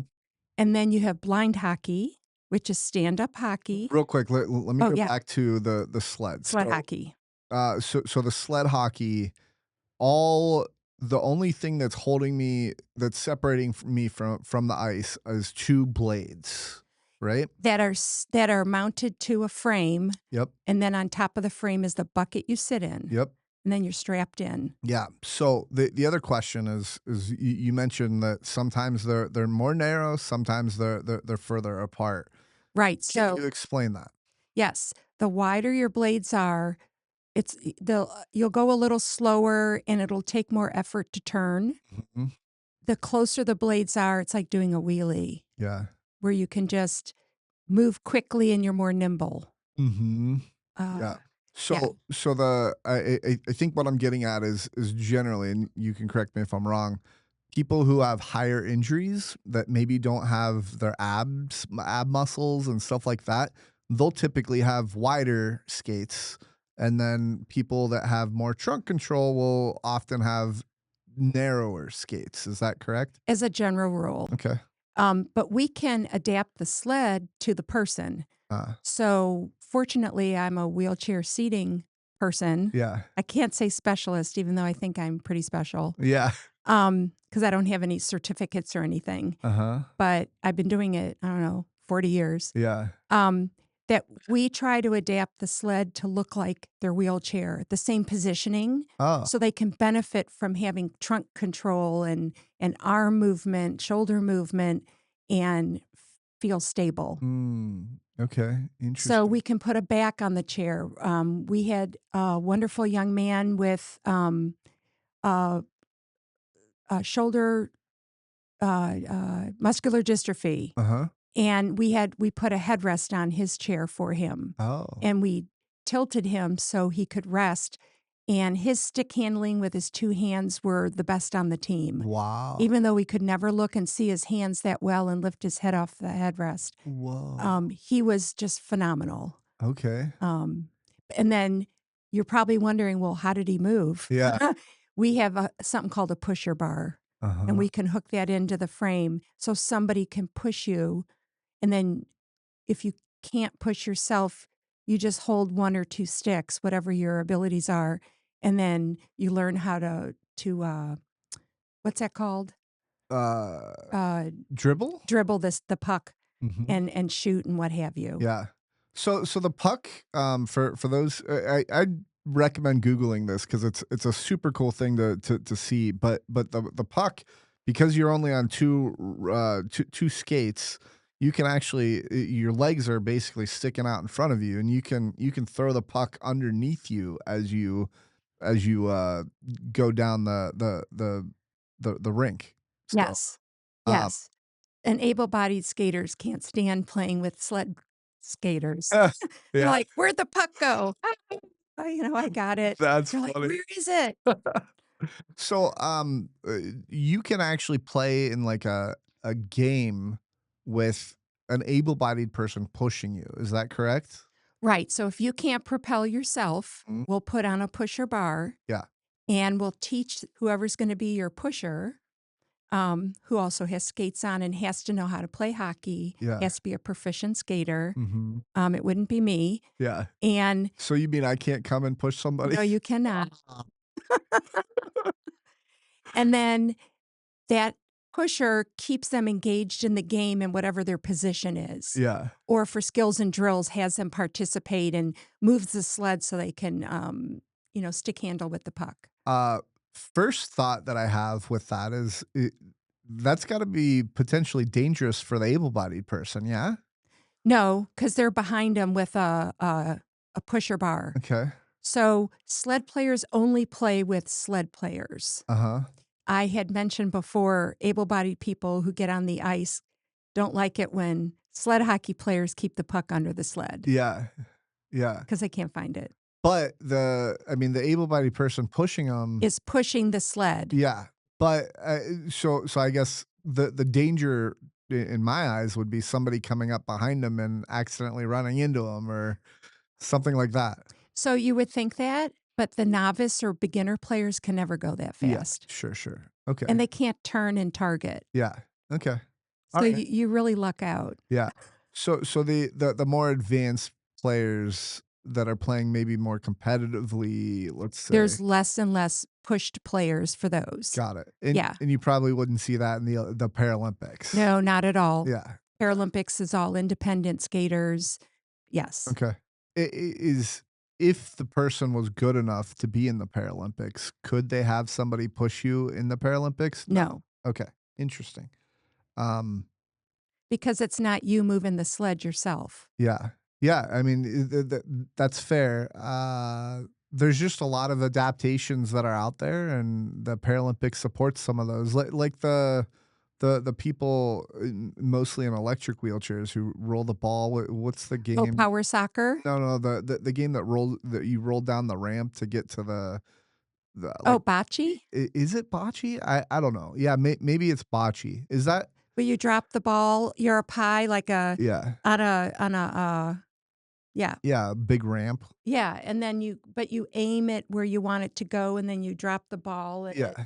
it gives it a certain amount of force, so it'll keep rolling when Yes. it gets to the bottom. Mhm. Yeah, so I don't know. I guess I wouldn't be surprised if there was a Paralympic sport that maybe it was everybody could be pushed or something like that, but that doesn't sound like that's the case. Okay, so the next question, oh man, I actually had a in between question that I had thought of. Um, oh, what are the difference in rules? Oh, difference in rules. So, the biggest rule is you can't T-bone, which is like a dangerous check. Yeah, And so a T-bone is where your front of your sled hits perpendicular or close to perpendicular into someone else's sled, like a big car wreck. yeah, That's super dangerous. yep. So sled players can't really propel backwards. Okay. And if it helps anybody understand, They can't, or you that's can't. illegal. You can't. Okay. Yeah, you just be sticking your Yeah, sticks in the ice and trying to yeah, right. yeah, Yeah. yeah. Uh-huh. Um, yeah. Okay. Other rules? Other rules, well, I know the officials don't want to. jump up on the boards and try and sit on the little ledge when a sled player's coming down from below them Mm, because they're low to the ground. They're gonna, yeah. yeah. Um, I'm I'm embarrassed to say I don't know all the rules and all the everything. No, you're good. I I was just watch curious. and I organize and I Yeah. administer, but I don't play. Yeah, you're good. I was just curious what like some of the big differences. I think the T-bone The is T-boning's the is biggest. an interesting one that maybe people wouldn't have thought of. Okay, so talk to me about equipment and costs of sled hockey versus other adaptive sports. So, sled hockey players wear the same thing that a stand-up hockey player would wear, except skates. Mm-hmm. And a lot of sled hockey players choose not to wear the hockey pants Mm-hmm. because they want to get a better intimate fit into the bucket. Um, and you don't want any rubbing of material between your skin and the hockey pants. If you don't have sensation Yeah. in your legs, you would not know you're getting a sore Yeah. or scraped or what have you. Mm-hmm. We try to have our players wear hockey boots. Mm-hmm. So we take hockey skates, remove the blades. Mm-hmm. Then they have a protective boot because they may not have any sensation in their feet Ah, and not know that they got hit yeah. or stabbed Interesting. Yeah. or what have you. Right. So, uh, cost, well, it's going to cost more. This is not a political statement Yeah. because of tariffs. Mm. The only place left that we can get anything from is a couple hours north of Toronto, Oh, Canada. okay. And so the U.S. connection, he closed his business, Whoa. and it was first in Fort Wayne, and then it was in up in Michigan. And so now we only have Canada to get our things from. Whoa. And they make an outstanding piece of equipment. The guy up there, Lori Howlett, is amazing. His whole business is amazing. Mhm. But now we're limited. Yeah. So you have to order differently. You have to think about what your costs are now because of the tariffs and the taxes, that S sort of thing. So a sled that was once $600 could be 8 to 1,000. Yeah. So we Wow. have to add a couple thousand, I'm sorry, a couple hundred onto everything now, Wow. for sleds, but and sticks. So it's interesting. I think someone and again, I'm not trying to make this political per se, but it is interesting that an American business was put out of business because of tariffs, and it was Well, no, he retired. oh I'm sorry, he retired, so now the only place left is Canada, and the problem with Canada is there's taxes and tariffs. oh okay okay. Probably I thought it was tariffs, that have been recently put on by the US to other countries that, is the reason. Okay. So the guy's retired, it's not he's not out of business. I thought because of tariffs he went out of business, but okay, interesting. So but because of tariffs, getting it from Canada is just a lot more money. Yeah, it's probably a couple $100 more for every order. Interesting. Wow. Could be. Wow. That's crazy. So we'll get all our hockey equipment locally. We have some wonderful pro shop people around here. Yeah. Um, but the sleds were at the mercy of Canada. Okay. So there's the sled cost, there's all the, I guess, padding and equipment, All of stuff your like that. protective equipment. You Yep, your yep. ice picks or the hockey sticks slash ice picks. What do you call those? Hockey sticks Oh, okay. Hockey sticks. So the hockey sticks, but they're a lot shorter and they have the ice picks on the other side. on one end and then the blade on the other Yeah. end. Yeah. Yep. And you Um, propel like you're doing downhill skiing. and what other equipment is there? All your protective gear, Yep. your helmet, your chest pad, your elbows, your shins. Um, we have socks, we have jerseys. Uh, And then any other costs? the ice cost. You have to rent ice. Yeah. And ice rental is very, very, very expensive. Mm, okay. So what do you have a ballpark of like what somebody would spend in a year to play ice hockey or sled hockey?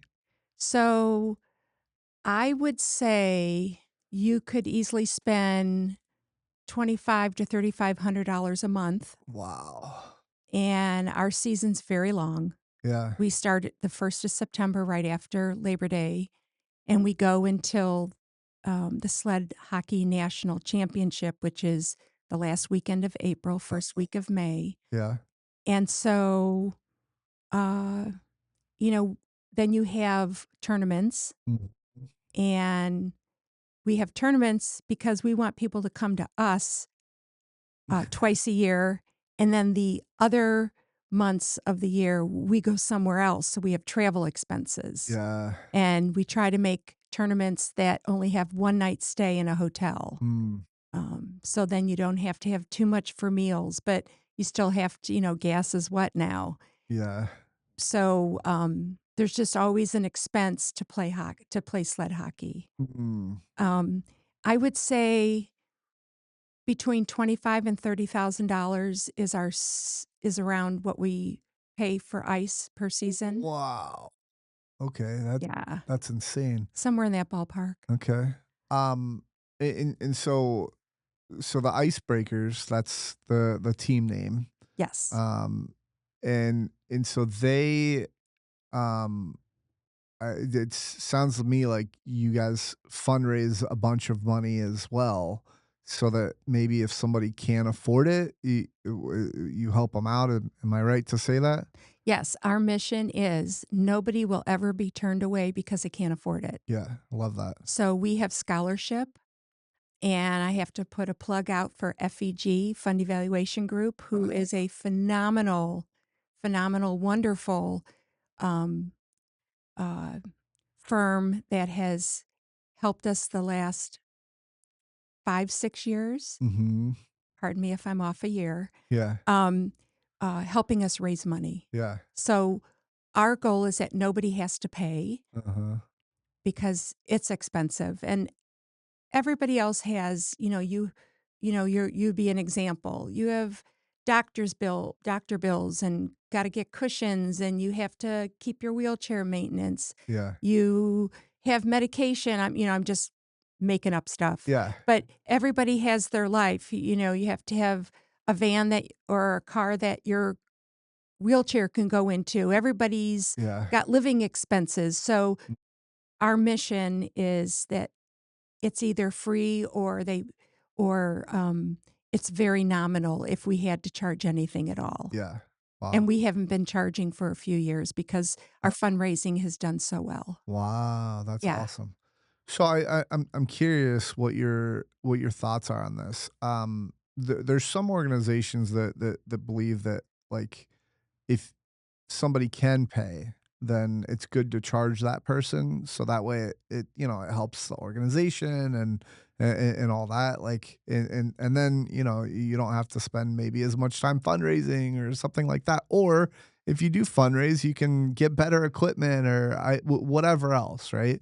um but then there's the other side of like, well, maybe if we have a fee up front and even though we say, hey, there's no fee, then there's like, paperwork that you might have to go through to make sure that you scholarship out of it or get the free or whatever else. Like, why did you choose the free route instead of like paying, asking those to pay who can?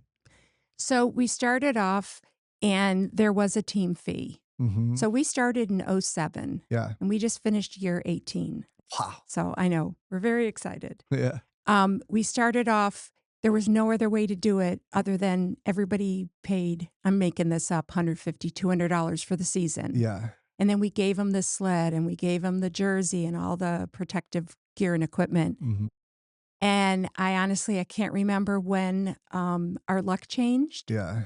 and we started networking and we started raising more and more money and we started having things donated to us so we wouldn't have to purchase protective gear. People were donating new helmets or new gloves. So that was something we didn't have to spend money on.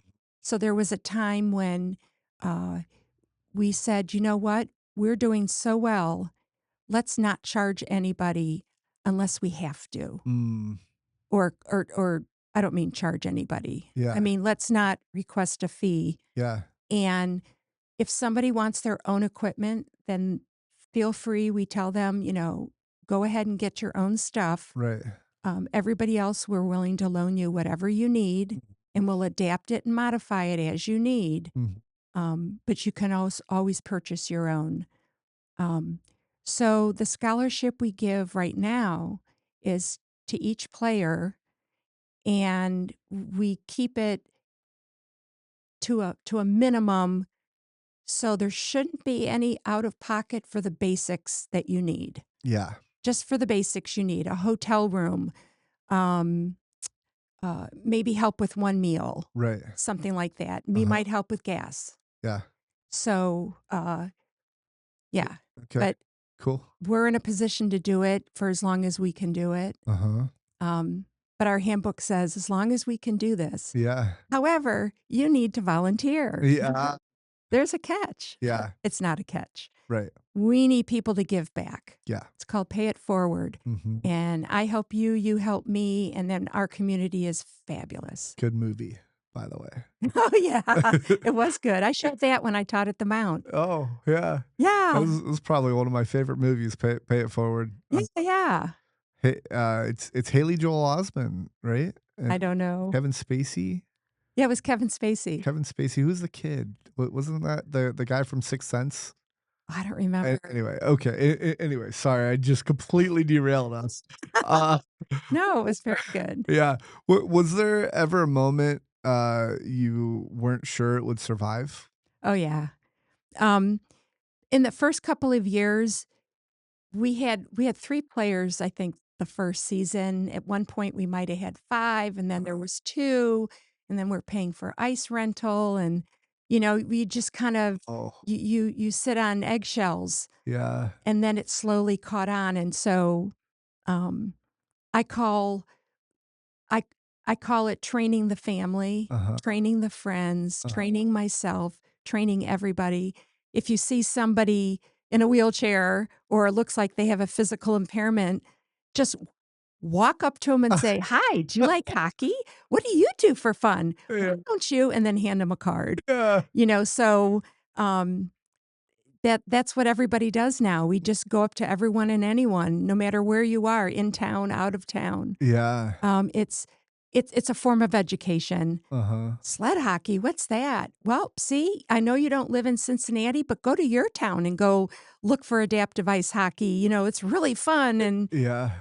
so it's become an education piece as well Yeah. as an elevator speech.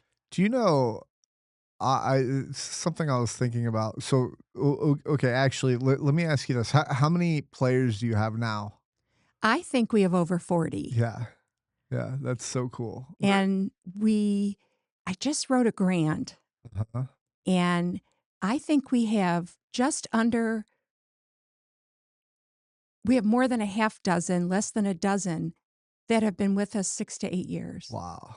and a couple that have been here since almost the beginning. That's awesome. So I'm like, "Oh my gosh, it's a real community." It's Yeah. everybody takes care of and cares about everybody else. Yeah, that's so cool.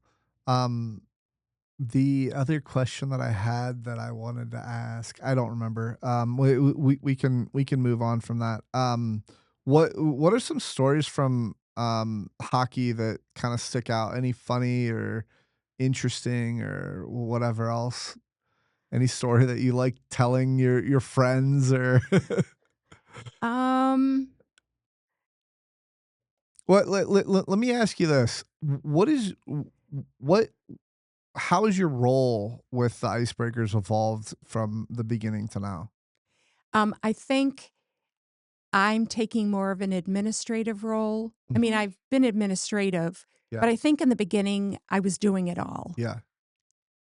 We didn't we had a board of directors, but everybody had like their thing to do, Yeah. and everybody has full-time jobs, and so I just kind of took it upon myself to market, to do the website, to help with recruiting, to rent the ice, to pay the bills, all of those things. Yeah.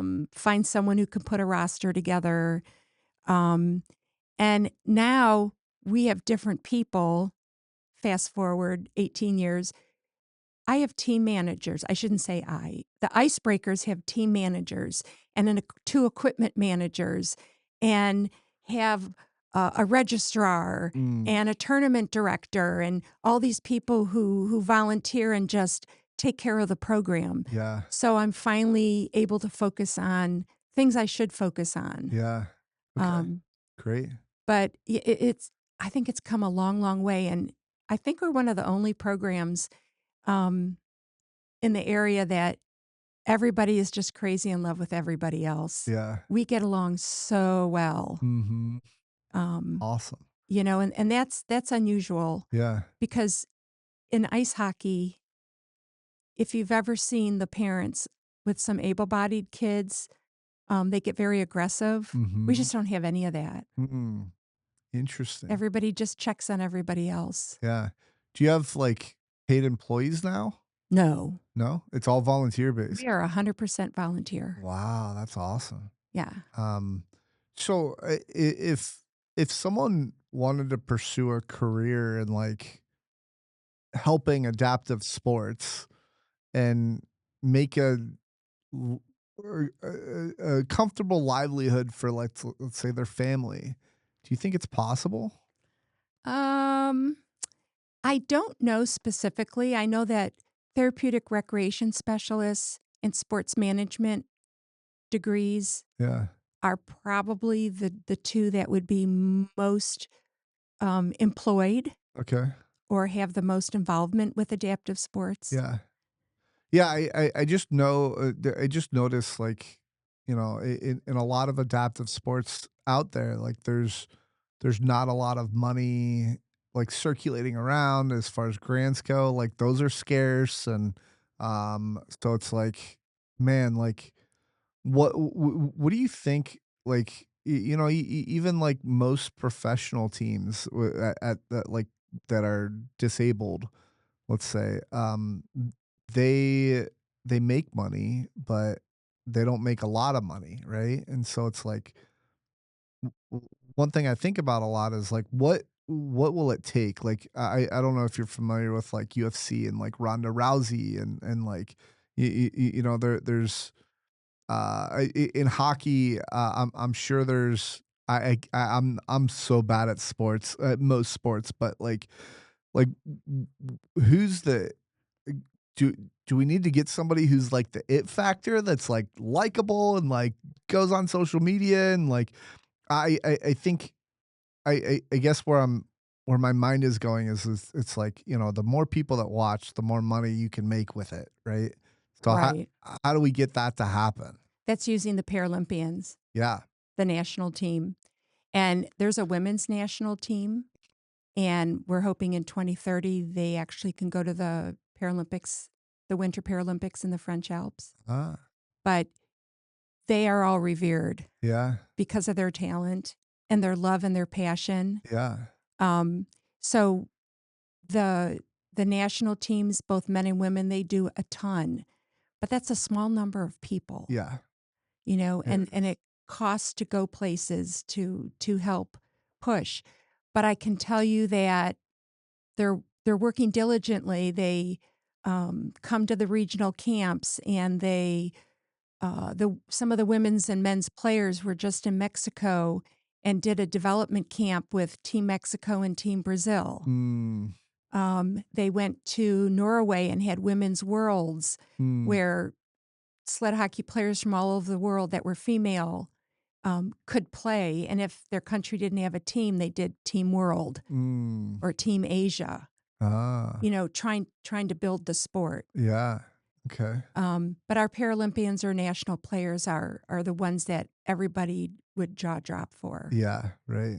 Yeah, and it's like yeah, the Paralympians are great, but it's like how do we get like the Paralympics being on Peacock? Like that was so cool. Like that's one of the first times that I've seen the Paralympics. I think it was what 24 that it was first on Peacock, but um, yeah, like getting in front of like the average everyday person's eyes, I think is like is the key there. So, It is, and one of the premises they were working on for years, USA Hockey has what they call a disabled section, mm, and they call it the disabled section because it encompasses all 6 of the disabled adaptive ice hockey. mm, So there's deaf and hard of hearing, blind and visually impaired, veteran warrior, USA warrior. okay, So those are um, not active. They're players who are discharged, hmm, um, but have some type of maybe cognitive impairment or such, or PTSD or something. And when you get together with a group of people, you have something in common, and there's a healing factor. mm, There's the sled hockey for physical impairment. There is standing amputee. mm, So if you have a limb loss and it's below the knee, you could do standing hockey with a with a prosthetic. prosthetic. Ah, Yeah. interesting. And then special hockey for intellectual or developmental disability. All of those are standing hockey except sled. Yeah. Okay. Interesting.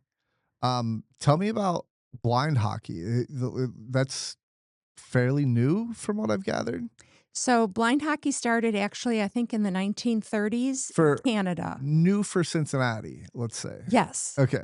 Yeah. And Canada's always been our nemesis with hockey, right? Uh-huh. So a couple years ago, the sled hockey coach and I got together and we decided we needed to start another chapter of adaptive ice hockey. So we picked blind hockey. Ah, And we were working with a local organization, and we now have 4 regular players. okay. And we hope this next year that we could double that. Wow. Okay. So, and what's neat about blind hockey is um, if you were to play in a national tournament, you'd have to have less than 10% vision, Whoa. right? So the goalie would be the person with the least vision or blind, Okay. and all the goalies wear eye coverings, so there's parity. Uh-huh. Um, and then you have the 2 defense people that can see light from dark, Uh-huh.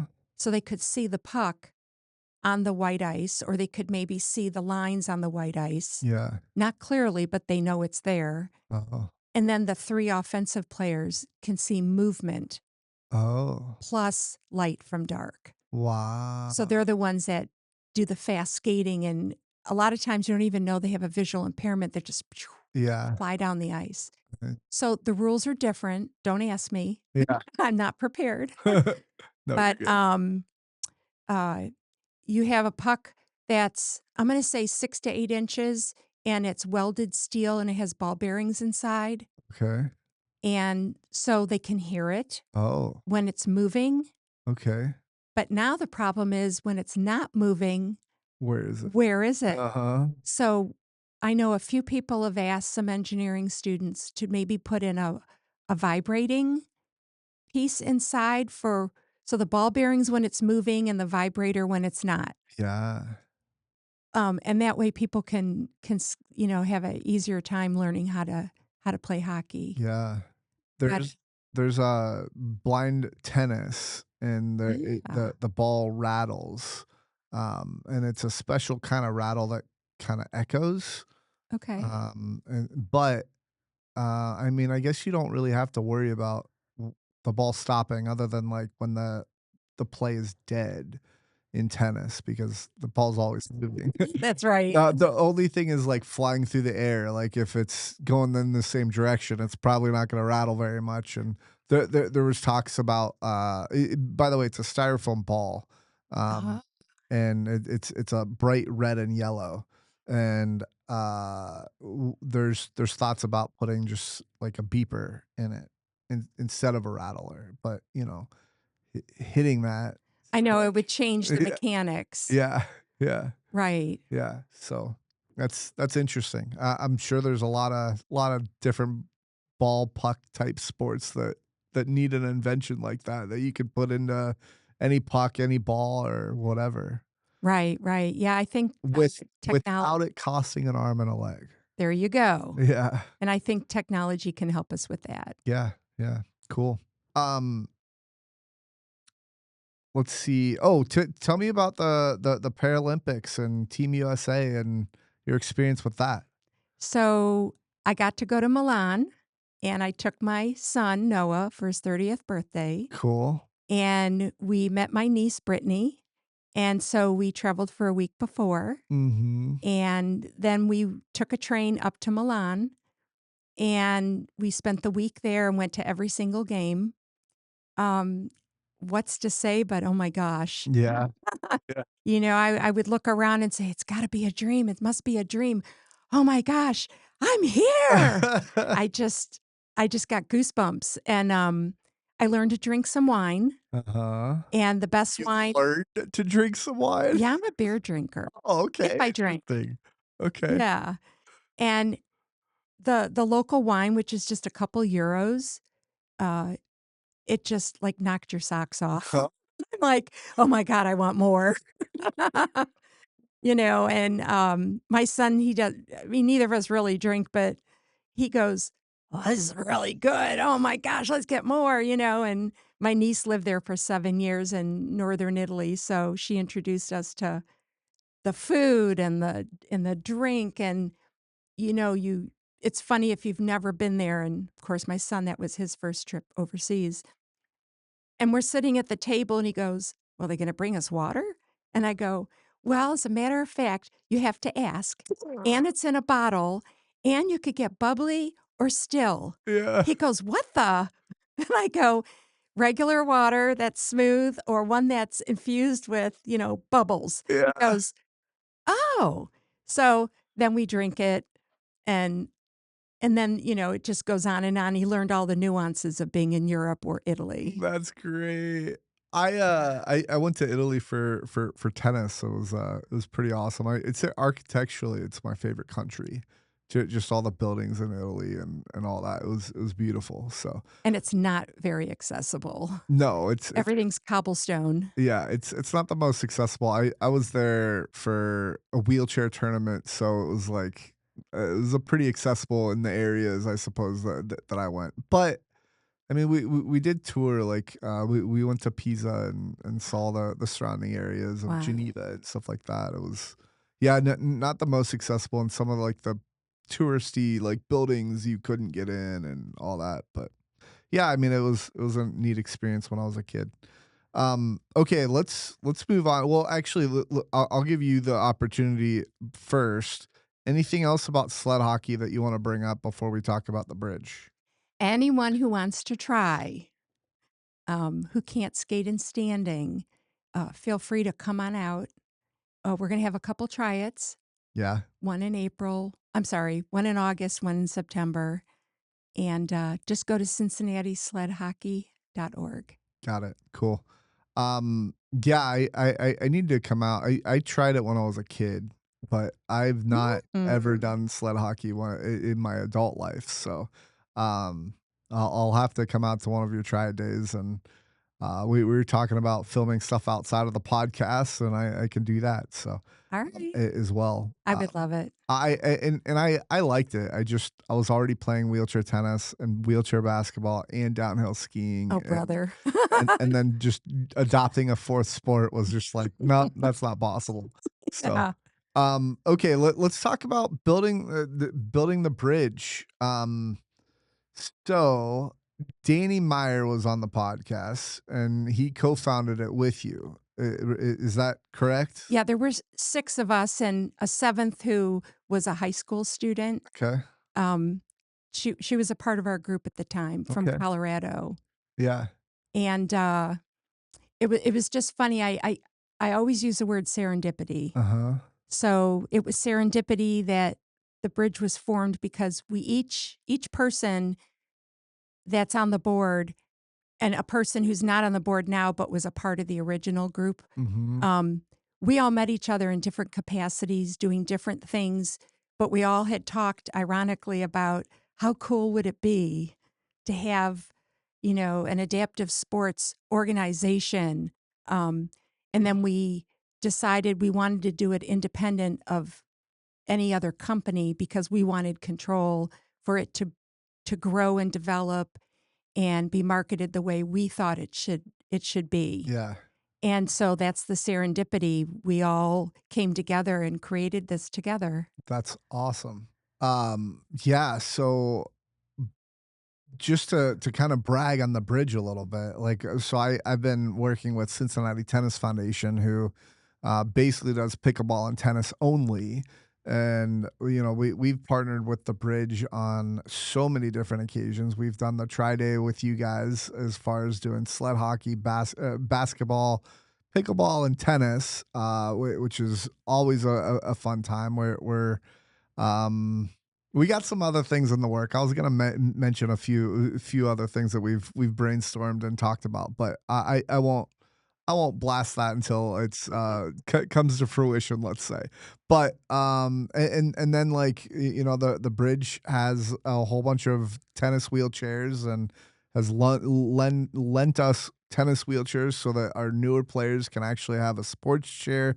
And the analogy that I always make from, like, a sports chair to, like, an everyday chair is it's like an able-bodied person, playing tennis with brick shoes, if you can imagine that, and so, man, the bridge has been so awesome, and, like, so the other thing from a structural standpoint within Cincinnati is there's wheelchair basketball, there's sled hockey, and then there's tennis, and the bridge is basically the funnel to those 3 sports, but then they fill the gap with everything else that is needed in the adaptive world, and it's just it's so cool how I've seen you guys evolve and expand and all that. So, um, anyway, now, Renee, do you have anything else to say about the bridge?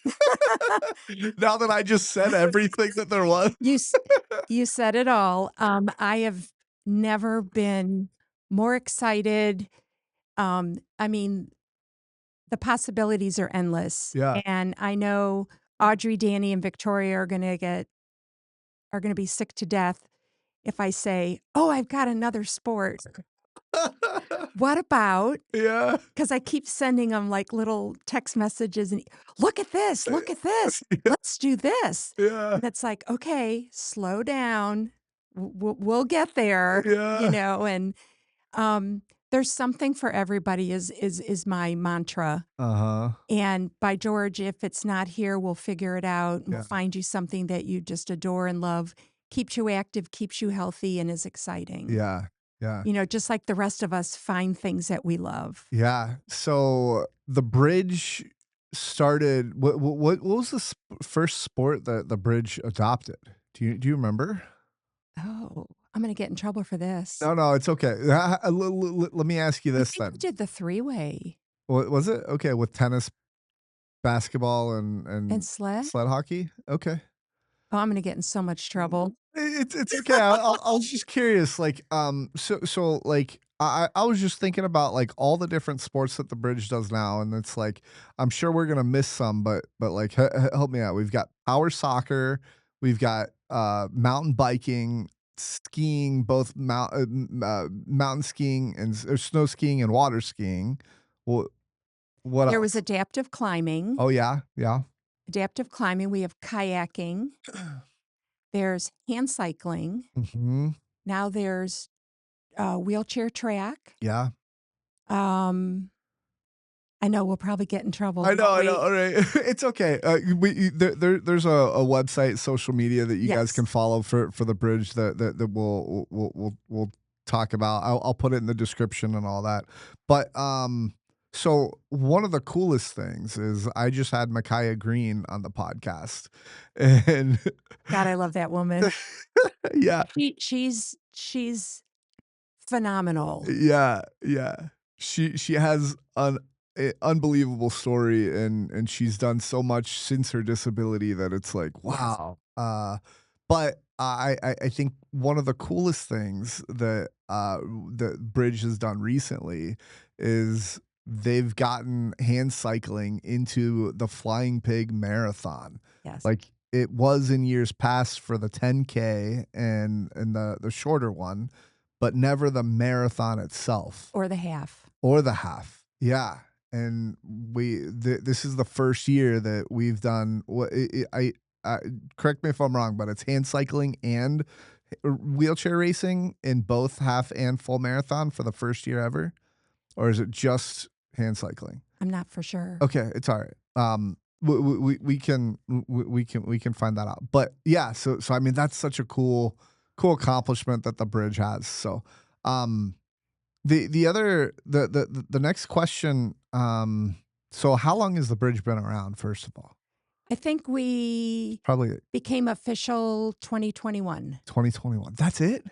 Yeah, What? but I think we were together about 15 months to 18 months before, Okay. trying to learn, Figured like, out. what do we do? Where Yeah. do we start? Yeah. Who do we have? What do we, all the whats. Yeah. Wow, 2021. We just That's had our 5th anniversary. wow. Um, the reason I am so baffled by that is because of everything that the bridge has done. Like, it's crazy, how much you guys have built in the last 5 years and the amount of partnerships that you've done with the Cincinnati Tennis Foundation and in addition to all the other partnerships that you have. Right. Our leadership is just unreal. And they've Yeah. had these phenomenal mentors. Mm, And so it's, naturally when the mentors are these incredible people they've instilled and explained and taught and trained and educated our leadership. yeah. Can you tilt the mic down just slightly? Yeah, there you Yeah. go. Cool. Yeah, so what's for you, what's been one of the most rewarding things you've seen happen because of the bridge? Um, I'm going to say the flying pig. Yeah, 'Cause that had to be an incredible accomplishment yeah, just to get through the front door. yeah, Other cities have skateboards and hand cycling and track wheelchairs, and all of that, but Cincinnati just didn't. And to teach and educate and explain why this was such a necessary move mhm, and to get them to buy into it is monumental. yeah, And so now sky's the limit, yeah, you know? What yeah, an experience they must have been our leadership has gone through to do that. yeah. So what opportunity still doesn't exist for people with disabilities in Cincinnati that absolutely should? Transportation. Yeah, That's everything. And I started working with a woman at West Carolina University. She had done a study, I'm going to say 10 years ago, about the lack of transportation in Appalachia and this and that. And I went and after we started the bridge, I took it upon myself to go and, with permission, to go and talk to different transportation services and organizations and just struck out. yeah, And I keep paying attention to that. You know, we use LeBlanc Rec Center, yep, and thank goodness that's on a bus route, but it's really only in one small part of town, uh, And then what if we have power soccer in Mason, Ohio? yeah, That's outside the 275 interstate. yeah, So then there's no transportation if you're in Butler County versus Warren County.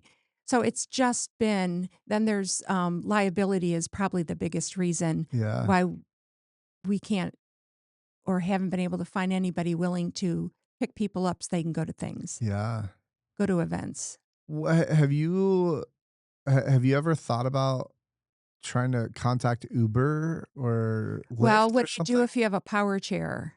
What do you do with a manual chair? Is somebody going to help you? Yeah. So there's not everybody can, those are the two issues. Well, so I would think, and maybe it's a little bit more. It would be a little bit more money, but maybe you can have like Uber drivers who are certified in picking up disabled people or something like that. Like I wouldn't need uh something like that for my wheelchair because we can put it in the back seat or something like that, and I can walk, and so I can help them pick apart the chair. I think even somebody who can't walk would be fine.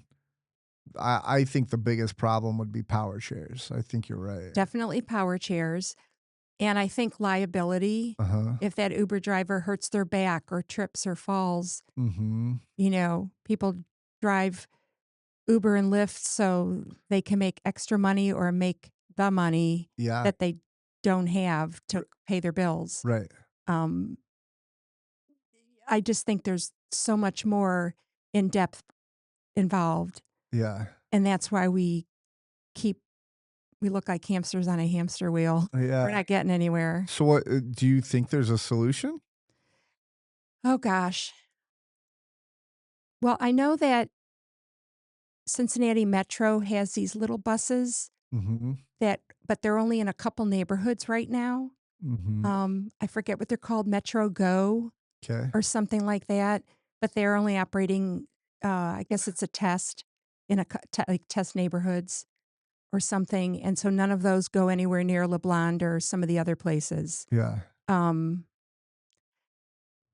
you know, I think we're such a small population, we don't have a lot of leverage, Yeah. as far as the city goes Mhm. or the county. Yeah. Self-driving cars, let's go. I don't know. I heard a story where a guy was on his way to the airport and the car was going in circles and he couldn't do anything about it. So he kept calling and the woman, he kept saying, "Tell the satellite to tell it, I'm not allowed to do that. Let me find someone."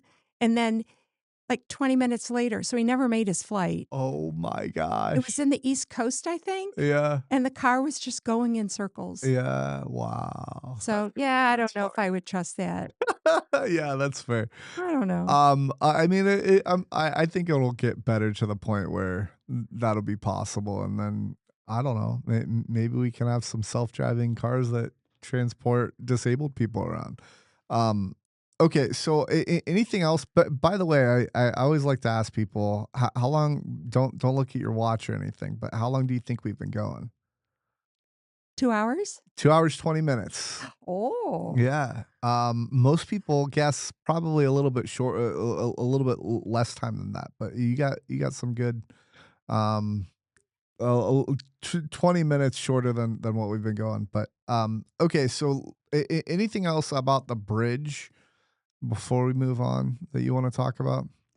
Um, the bridge is amazing. They modify and adapt equipment. If you want to do something and the city doesn't offer it, please bring it forward and we will see what we can do about trying to get you involved in whatever sport, recreation, or leisure thing you'd like to do. Yeah, It's that's our pleasure. that's great. Yeah, definitely support the bridge, follow the bridge. What's the website? Thebridgeadaptive.org. Yeah. Okay, let's talk Iron Core. So, just a frame of reference. If other people have watched other episodes of mine, they've seen Dan Scheid, and they've also seen Brooke as well. So, Right. both heavily involved with Iron Core. I think Dan, we focus probably a little bit more than I did with Brooke, but just I guess what is your role with Iron Core? Um, Gosh, I guess I'm a director, Okay. a co-founder. I want to tell you real quickly that Iron Core got started because of sled hockey. Oh. I don't know if Dan told you that. He might have. I that doesn't stick out in my head, but So, at the sled hockey development camps that I used to help run for USA Hockey, yeah. uh, we would have all this on ice time, but then what did the skaters do between when they're not on the ice training and learning skills and drills? What else did they do? So I came up with an idea that I got from Pittsburgh. Mm, Pittsburgh has adapted strength and conditioning, and it was started by Danny McCoy, who is a Paralympian. mhm. And So I remember talking to Danny, and he said, "Oh, you could do this and this and this." I'm like, "Great. Oh my god, I'm so excited." So I had one of UC's professors, Tom Herman, came and did the training at one of the camps. So we had all the little young kids come, and he was explaining to the parents, you know, these are things you can do at home, and let's practice some of them. And then we gave a handout, it was very rudimentary. Uh-huh. Um, and then fast forward, the camp changed and went to Kent State. Oh. So Tom Herman wasn't available, and I said, "Do you have someone you could send, and we can do it?" And he sent Tommy and Dan. So I Oh, met them, they were undergrads, both in pre-PT. cool. And they were like, "Oh, man, this is great. I'm fired up. Go, go. This is what we're gonna do." And so we went to Kent State, and then I was like, "Okay, we're a team. We're just gonna keep going." And then we did it again in Indianapolis. Cool. And, um, Dan probably didn't tell you while he was skating, foolishly, he fell and hit his head. Oh, no. He's like, "Oh, I can skate?" Boom. Oh, no. So anyhow, when we got back from Indianapolis, I said, it's serendipity. We're all Yeah. thinking the same thing. "Well, why don't we offer this to our people in town?" Yeah. So we created Iron Core Adapted Strength and Conditioning. Cool. So we could offer it in Cincinnati, teach people to love movement, love exercise, Yeah. and benefit them whether they're athletes or not. Mm. Yeah, well, Iron Core is probably one of my favorite things, and I always try to do it every year that it comes around, and it's super cool from my experience. Like they give you Iron Core gives you two soon to be or people that are in school for physical therapy. Physical or occupational therapy. Okay, yeah, yeah, sure. And so usually there's an upperclassman and a lowerclassman that partner up with you, and I think it's so cool that they do like the tracking and the measurements and stuff like that, and that they measure from the beginning to the end, and you can see very clear results once you get to the end. It's so super cool. Um, I do have one complaint, and I did voice this to Dan. Yeah. Do you have any idea what I that don't complaint might know. be? No food and drink? No, well, no, not that. It's actually, last time I did it, I did have a little bit of food and drink because of my Oh, head yeah. condition. You're Uh, right. yeah, you guys, we're trying to get me back to stable, but anyway, the one complaint that I have is it's not year round. That's what we hear all the time. But so the reason we made it spring semester, Yeah, which is January through March or April, depending on the University of Cincinnati schedule, yeah. um, students only need to volunteer one semester a year. Mm, And their classroom is and classwork is probably too hefty and or they work to pay bills. So we can't find year-round help. oh, So it ended up just being one semester a year. uh-huh. So what about, so you can't find, like, ongoing help, but So those could students you aren't interested and or aren't available the rest of the year. right. And we probably do 50 to 55 interviews Yeah, to pick and choose yeah. who our 40 to 45 student coaches will be. Yeah, Brooke was telling me about that. It It's kinda it's crazy. it's super intense, Yeah, and it takes a lot of time, and we probably spend 2 hours every Tuesday starting in September or October, yeah, every Tuesday just pulling things together, yeah, and everybody has to communicate, and you need peer group leaders, and there's just so much involved. yeah. Um, I don't think I'd wanna do it twice a year. Yeah, that's fair. But unfortunately, we get them right after the new year, Uh-huh. and then a lot of them graduate Yeah. or leave at the end of the school year. So Mhm, summer is out, mhm. and the beginning of every school year is not the time to find kids, like freshmen, Yeah. to volunteer because they're just getting acclimated to being in Uh, college. So it's kind of a catch 22, that's fair, yeah. but we just we always have more people interview than we can take. Yeah. It's been incredible. Yeah. Yeah. Brooke was telling me about all the interviews that I mean, she did a large majority of those interviews, and it was Yeah. it sounds super intense, and it's like, well, it kind of makes sense why I like it so much, is because you invest so much time into it outside of Iron Core that it's like, it's such an awesome thing that it just like, yeah. But, that is an interesting perspective. It was I said that to Brooke and Dan as well, and they all said they both said different things, and now that kinda completes, maybe not completes, but it definitely helps shed a little bit more light into that. But yeah, the Iron Core is awesome. That's the long and short of it. Anything else about Iron Core that you want to bring up before we move on? I think Iron Core has been successful because our coaches that we train Mhm. before they actually work with an athlete get so excited, Yeah. and they can, and it's not, just to clarify, it's not physical or occupational therapy. We're doing strength and conditioning. Sure, sure. So we're giving the students another perspective of how somebody can strength and condition them for whatever it is. And Yeah. not all of our participants are athletes. We have a couple power wheelchair users who just have low activity level, and we're trying to excite them about exercise and movement. Yes. And then there's some who actually play a sport and will try to focus in on improving some of those skills that Mhm. they need for the sport. Yep. It's also another community. Yeah. Everything we do is about community, and you meet more people that have things in common, Mhm. and everybody helps everybody. Yeah. Yeah. That's so true.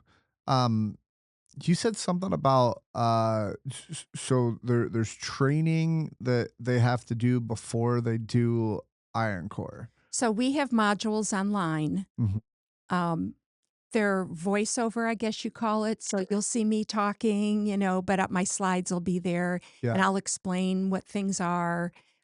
We have a number of modules. I know it'll sound like a lot, but there's like 16. Okay. But each one is all the meat, no potatoes. Uh, And then we meet in person for 4 hours and we make sure that the information makes sense. uh-huh. And then we give them hands-on practice. Mm. And we'll say, "Oh, you have this person with a left limb loss, but they wanna throw a baseball and they're left-handed and, but then they have to watch that, their heart rate doesn't get too high." So, Mm. we don't give them anything medical, Yeah. but we're like, "So what are just some of your first thoughts? Yeah. What are some of the things you wanna think about before you start with this person?" Right. So we're just teaching them what they're probably already learning in school or as an athlete themselves, Yeah. but with a person that doesn't look like them. Right. Yeah. So it's very general, very basic. And then during Iron Core, we have lots of supervision. All of us walk around and we interact Yeah. and double check. And I might go up to someone and say, "Well, I have an idea. Have you considered?" Mhm. Or, "What are you doing?" Yeah. Yeah. I won't say it like that. Yeah, yeah, yeah. "And you're doing this because," Yeah. they need to know why. Mhm. Yeah. Yeah, that's interesting. Another perspective that, uh, just that those behind the scenes and the training. So why does somebody want to go through all that to get into Iron Core? Um, because it kind of pulls some of the pieces together. Yeah. Like, someday I wanna be this or this or this, and this is a volunteer experience where I can get my first taste. Yeah. And if it sticks, yes. Yeah. Right. If it doesn't, that could be good too, Uh-huh. if it's maybe not for you. Yeah. Yeah. Yeah. That's interesting. I mean, the reason I asked that question is because I know from talking with Dan and Brooke that it's very high demand of like, not Iron Core itself, but like the positions are in very high demand. Like there's a lot Yes. of people that apply and a lot of people that want in, and it's from what I've heard, it's a really good resume builder. And It is, and it is fun. yeah, The faces on the coaches with the little kids, they're yeah, like, "Oh my gosh, they did yeah, it! yeah, yeah, Oh, yeah, it took me 8 tries." yeah, yeah, yeah, They threw with their left hand and they're right-handed or anything. yeah. Um, okay. Anything else about Iron Core that you want to mention? Nope, anyone who has a physical challenge is more than welcome to join us. We'll train you and teach you about exercise. I love it. Tell me about Achieve Performance Institute. So Achieve Performance Institute is completely different Uh huh. than any of the others. Okay. Aaron Slusher and I met him through Iron Core, and he has worked with high performance athletes, professional elite athletes, and a couple national players on Team USA sled hockey, para hockey. Cool. And his perspective of things is different than mine because I come from the PT perspective. He comes from the coach perspective, strength conditioning and sports expertise. Uh huh. So we knew after the bridge was formed and Iron Core, and we looked at everything that was going on in the community, and we realized there wasn't a repository or any place for people to learn how do I help that athlete or how do I coach a wheelchair track person or so you know what can I do so I can reduce my shoulder injury if I'm doing this particular sport. Yeah. So everything's related to adaptive athletes and coaches who coach adaptive athletes and any students who want to learn adaptive sports.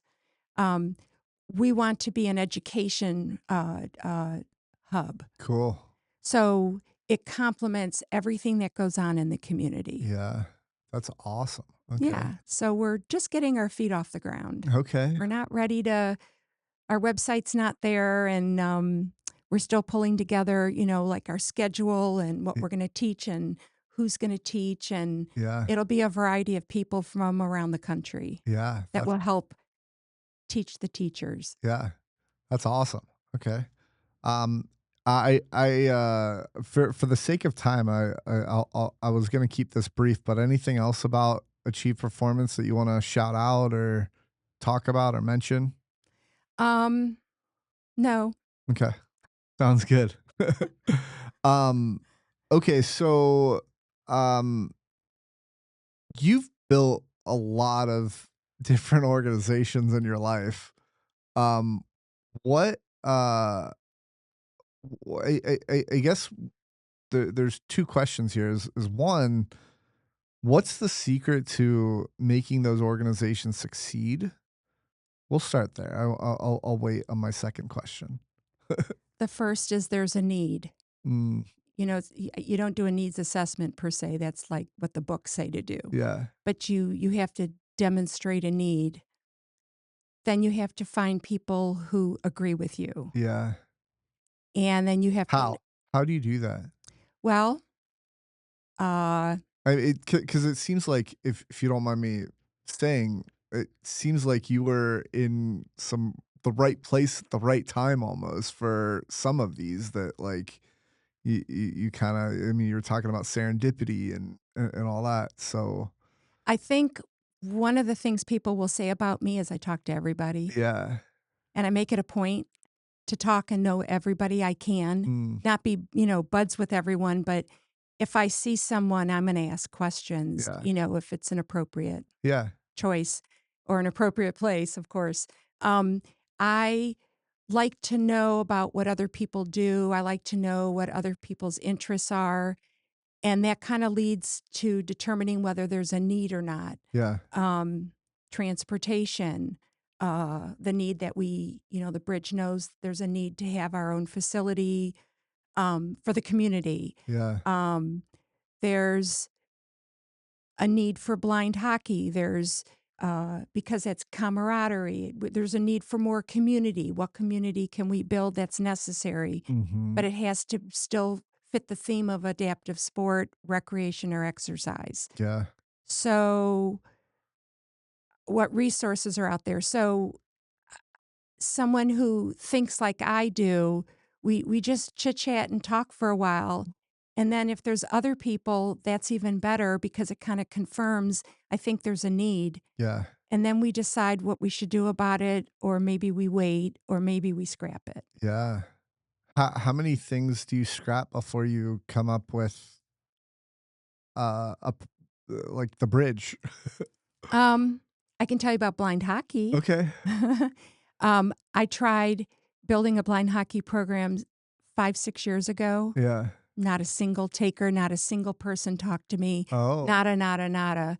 And so years went by, and I met a wonderful woman, Kelly at Clovernook, Oh, yeah, yeah. Kelly Lusk. Mhm. And she and I hit it off, and I did some volunteer work for her. And she and I looked at each other, we're like, we got to do it. Yeah. So she was instrumental working with me to get the program off the ground. Mm. And it just, the stars, the moon, and the sun align. Yeah. You just know when, Okay. and you know when not. Interesting. Okay. Um, yeah. Okay, so we were going back to how do you make so many organizations succeed? And I interrupted you because you said make connections or something along those lines. What are the other things that you had in your mind that I interrupted you from saying? Do you remember? Oh yeah, it's all the right people. Yeah. You Okay. know, if there's not serendipity, Yeah. um, you'll knock yourself silly trying to do something. That just means the stars, the moon, and the sun didn't align, and I don't know if they ever will. Yeah. Interesting. Okay. Um, let me look here.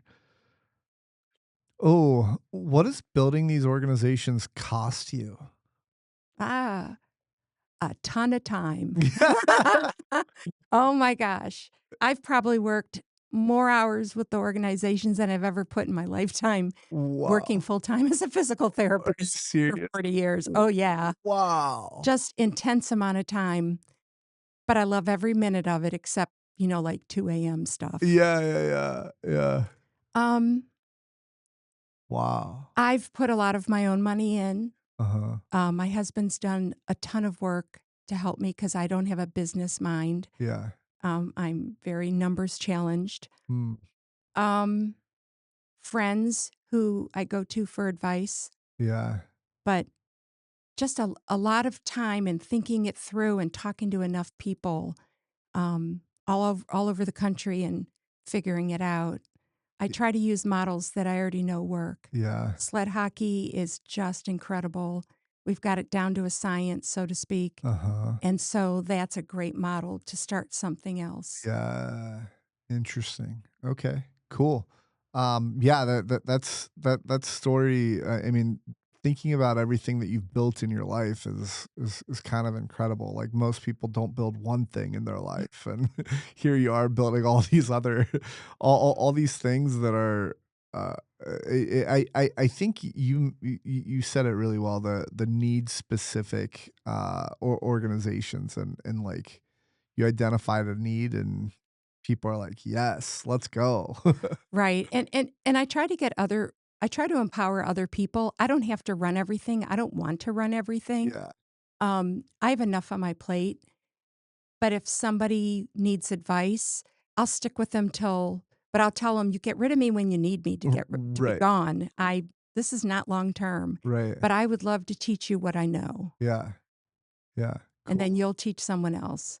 Yeah, that's awesome. I love the mentorship, like, mentality. I think Jake Counts does that really well with his basketball team and all Yes. that. Like, I've seen that firsthand, and it's a super cool mentality to have, so He's just natural at that. yeah, I yeah. mean, he doesn't have to think and it happens. Yeah, The rest of us, well, me, I have yeah. to think it through and figure it out, and then I got it. Yeah, yeah, right. Okay, let's I want to do one or two of these. So I want to do give you a statement, and you can answer true, false, or it depends. Oh, okay. Which, by the way, I have a name for this that I don't want to throw out there, but because I'm not a fan of it and I don't want it to stick. But if you have a name for this segment, let me know. Like the wheelie bad jokes. I'd love to, and maybe I can do a name around like rolling forward or something like that. But anyway, so I'll give you a statement. You answer true or false, or depends. So Okay. most people underestimate what wheelchair athletes can do. Define wheelchair athletes. That's I'm gonna let you You're define it yourself, and however Oh, you define it, true, and you'd say true. true. Okay. Can you elaborate on that just slightly? I think people who have little to no exposure go by stereotype movies, TVs, and whatever else they learn from somewhere else Yeah, rather than our own experience.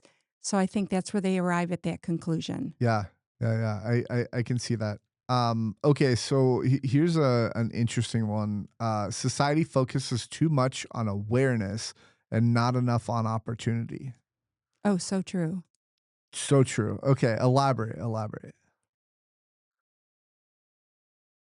Elaborate. Um, why ask if someone needs something if you can see that they need something? Ooh, okay. Why do people have to go through the motions before they actually act? Yeah, If they see a need, talk about it, check it out, be a part of it. yeah. The one that kills me is, like, just being nitpicky on different, like, accessibility words. Like, that's like, come on. Let's focus on, like, the actions of, like, what's gonna make it the world more accessible or something like that, and stop paying attention and being so nitpicky on, like, the word handicap or whatever else, so, Or ordinances. yeah. Ordinances drive me nuts. Explain an ordinance An ordinance in is, this context. um, not in this context, Okay. but there's ordinances such as in Dayton, um, there's an ordinance where within a certain area of downtown Dayton, you can't give away food or drink. Oh, okay. So if you're sharing a sandwich or if there's somebody you wanna give a bag of chips or water to that's homeless Yeah. or unhoused, if you buy somebody lunch and then you hand it to them in this area, the ordinance says it's against the law to give somebody else food or Oh, drink. interesting. It has too wide of a It scope, yeah. and so it's used incorrectly. Ah, That's not what the ordinance was meant to mean. interesting. I'm curious what disability ordinance is out there. I'll have to do some Googling after. You know, yeah, I'm sure there's something somewhere. Yeah. Okay, so physical therapists, I'm curious about this one. Physical therapists secretly judge how everyone moves. False. False. Okay, interesting. I don't think we need an explanation on that one. People with disabilities are often overhelped. Oh, true. Yeah, I'd agree. I talk about independence all the time on my podcast. That's due to people's, uh, uh, discomfort when they're around someone or something they don't know anything about. Do you think it's yeah, I also think it comes from people's desire to wanna help people, and they don't realize that they're actually crippling the person even more by helping. Right. So, yeah. Um, exercise is one of the most underused forms of medicine. True, true, True. true. Okay, alright. Times infinity. Um, okay, that's all the ones that I wanted to go over with that. I this is a fairly new segment that I've started to do, and I kind of enjoy it. It's kind of fun. I was doing like a rapid fire early on that's just like do you like night? Are you a night owl or a morning person? And like that, it just got boring. And I'm like, I don't like I'm interested in my guests, but there's some of those rapid fires. It's like I don't really care about that. Some of it was interesting, but it's like nobody cares about these rapid fires. So, Right. uh, okay. Um, let me ask you one question in the disability segment, which is like more thought provoking um type of segment. And actually during the podcast we covered some of these. Um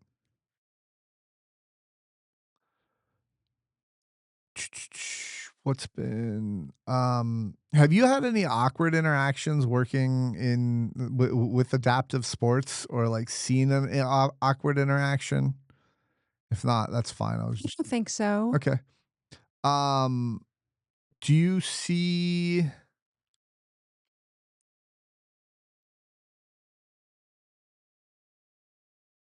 these are a lot of the similar questions. I think we're good. Last thing I want to touch on is you wrote a chapter in a book. I did. Okay. It was another professor from Western Carolina University, and I wanted to write the chapter on wheelchair seating because it's just a passion of mine, Mm, proper wheelchair seating. Instead, we got adaptive devices. okay. So the professor who wrote the book, he's from University of Arkansas, and he was looking for people around the country who could contribute to his textbook. Oh. Okay. So, and funny enough, we spent a year and a half on it. Whoa. And then the company the book was with was sold. And then another year went by and another company picked up that company. So then he came back and he said, "Oh, now we're ready to move forward. We have like 6 months." Oh. I'm going, "Oh, well, we just lost like a year and a half of research and this is evidence based." Oh. So we had to like hustle, hustle, hustle. And um, just a month or two ago, this is, I don't know, this is maybe 6, 7 years ago. Yeah. A month or two ago, I got an email that said, "Oh, we're ready to do the second edition." No. And I didn't answer. Oh. I'm like, "No, Yeah. thank you." Yeah. They put like a year and a half and then another year of catching up on research, and everybody got paid enough to you couldn't go to the Masonette with that money. Yeah, yeah, right. You could probably get a salad at the Masonette if it was still around. Do you So know it's the Masonette? uh It was a 5-star. oh. You could probably afford a salad that was they didn't give you Oh. anything. Oh, wow. So Nothing the recurring. juice wasn't worth the squeeze in it. Oh my gosh. I mean, I knock myself silly because anytime I take part in a project, Yeah. I'm gonna give it my 180%. Oh, yeah. You know, I want it to be good. It's got my name. I want people to love this and Yeah. students to say, "Whoa, I didn't know that." Yeah. Yeah, no. Interesting. Um, what's next for you? What's next for me? Yeah, what's in the pipeline? I'm looking forward to traveling the world. Oh, okay. So I would love to go to Europe Uh-huh. with family or friends. Uh-huh. I love, love, love, love architecture. Mhm. So I've been to Europe twice. It was Italy in 2024, right after my father passed away. And then I just went to the Paralympics in March of Yeah. 26. Awesome. And I'm staring at a building and I'm going, "Oh my God. Oh my God. Look at this. Look at this. Oh, look at this. Look at And my kids are going, "Oh God, Mom, it's a building." I'm going, "No, it's not just this is 800 years old and the United States is only 250 and look at this and look at this." And I'm just mesmerized by everything about Europe is just so fascinating. And, Yeah. I didn't travel. I've been around the United States a bit, not extensively, but it was always like the same places we go every Thanksgiving or every summer or something like that. Yeah. Oh my gosh. So travel. Out out Travel. of all the projects we heard you just that you built and the story behind those, that came out of left field for me. I was not expecting that answer. So that's summer and spring, Yeah, yeah, yeah. and then I'm around for everything else. Yeah, yeah, yeah. I would really like to do that. Yeah, I mean, I think traveling's awesome. I was kind of expecting you to say, "All right, well, the bridge is doing this, the adaptive hockey and Iron Core, and then there's another organization that I'm gonna build 3 years from now." That no, I'm just kidding. And so the veterinary piece of me is gonna come out because I would love to Oh, you're serious? I wanna go and work at, rescues. Yeah. Dog, penguin, fish, turtles, help the turtles in Florida, Yeah, yeah, yeah. wild horses, Cool. you name it. I would just love to work at a rescue, like, Yeah, for a while. that would be cool.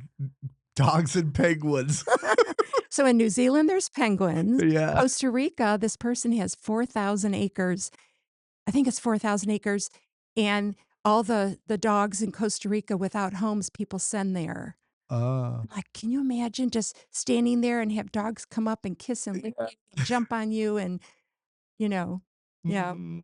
Uh, Elephants, baby elephants, rhinos. I want to help with all of them. yeah, that would be cool. I think in another life I would have been like a zoologist or something like that.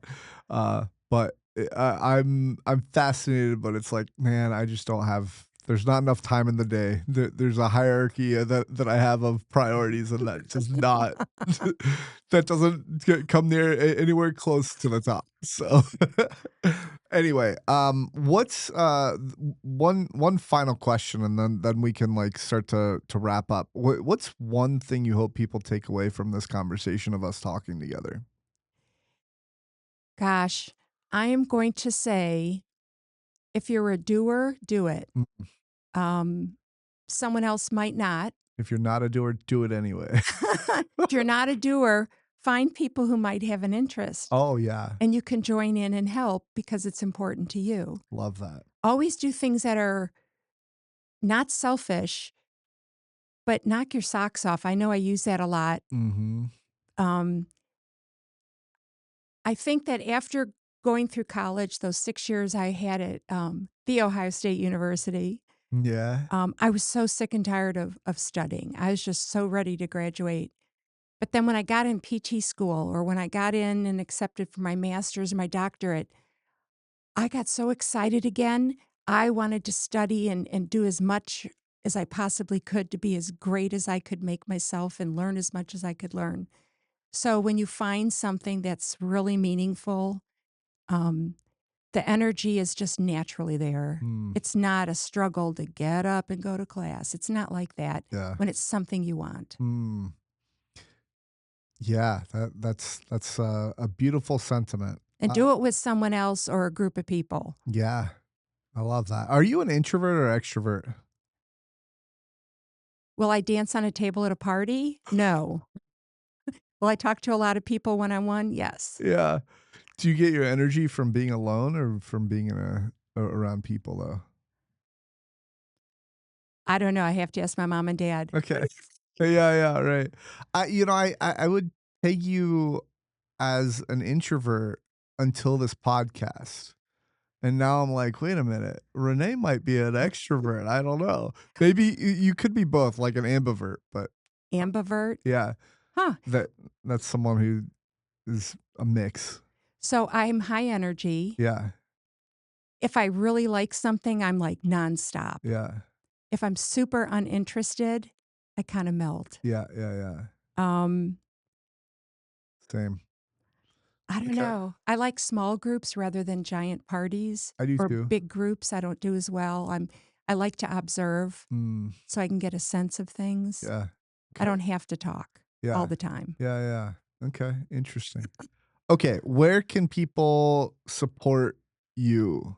And we can just kind of go down the list if you'd like of like, so you don't necessarily have a social that you want to publicly say, you personally. I just look at everybody else. Yeah, so let's talk the bridge. Where can people find the bridge? thebridgeadaptive.org. Yep. And then socials, do you know those off the top of your head, or do you want me to? I'll just they'll all be in the description, guys. And then Iron Core, Is ironcorefitness.org. yep. And then Icebreakers, Cincinnati Sled Hockey.org. love it. Blind Hockey, is there a website for that? Cincinnati Blind Hockey.org. Love that. And then Achieve. I'm working on that. You're working on it. Okay. And I'll put it in the description if once Renee has it built, I'll put it in the description. And maybe if you're watching a couple weeks from now and Renee has the website up, or however long it takes. So cool. Anything that we missed? If you need some ideas, you want to brainstorm, if you just want to have a conversation and see if something's a viable idea, or who do you go to talk to about something, I would love to help. Yeah. If you want to see if there's any grants or scholarships or monies somewhere for a project, let me know. I can help you with that. I'm an excellent listener.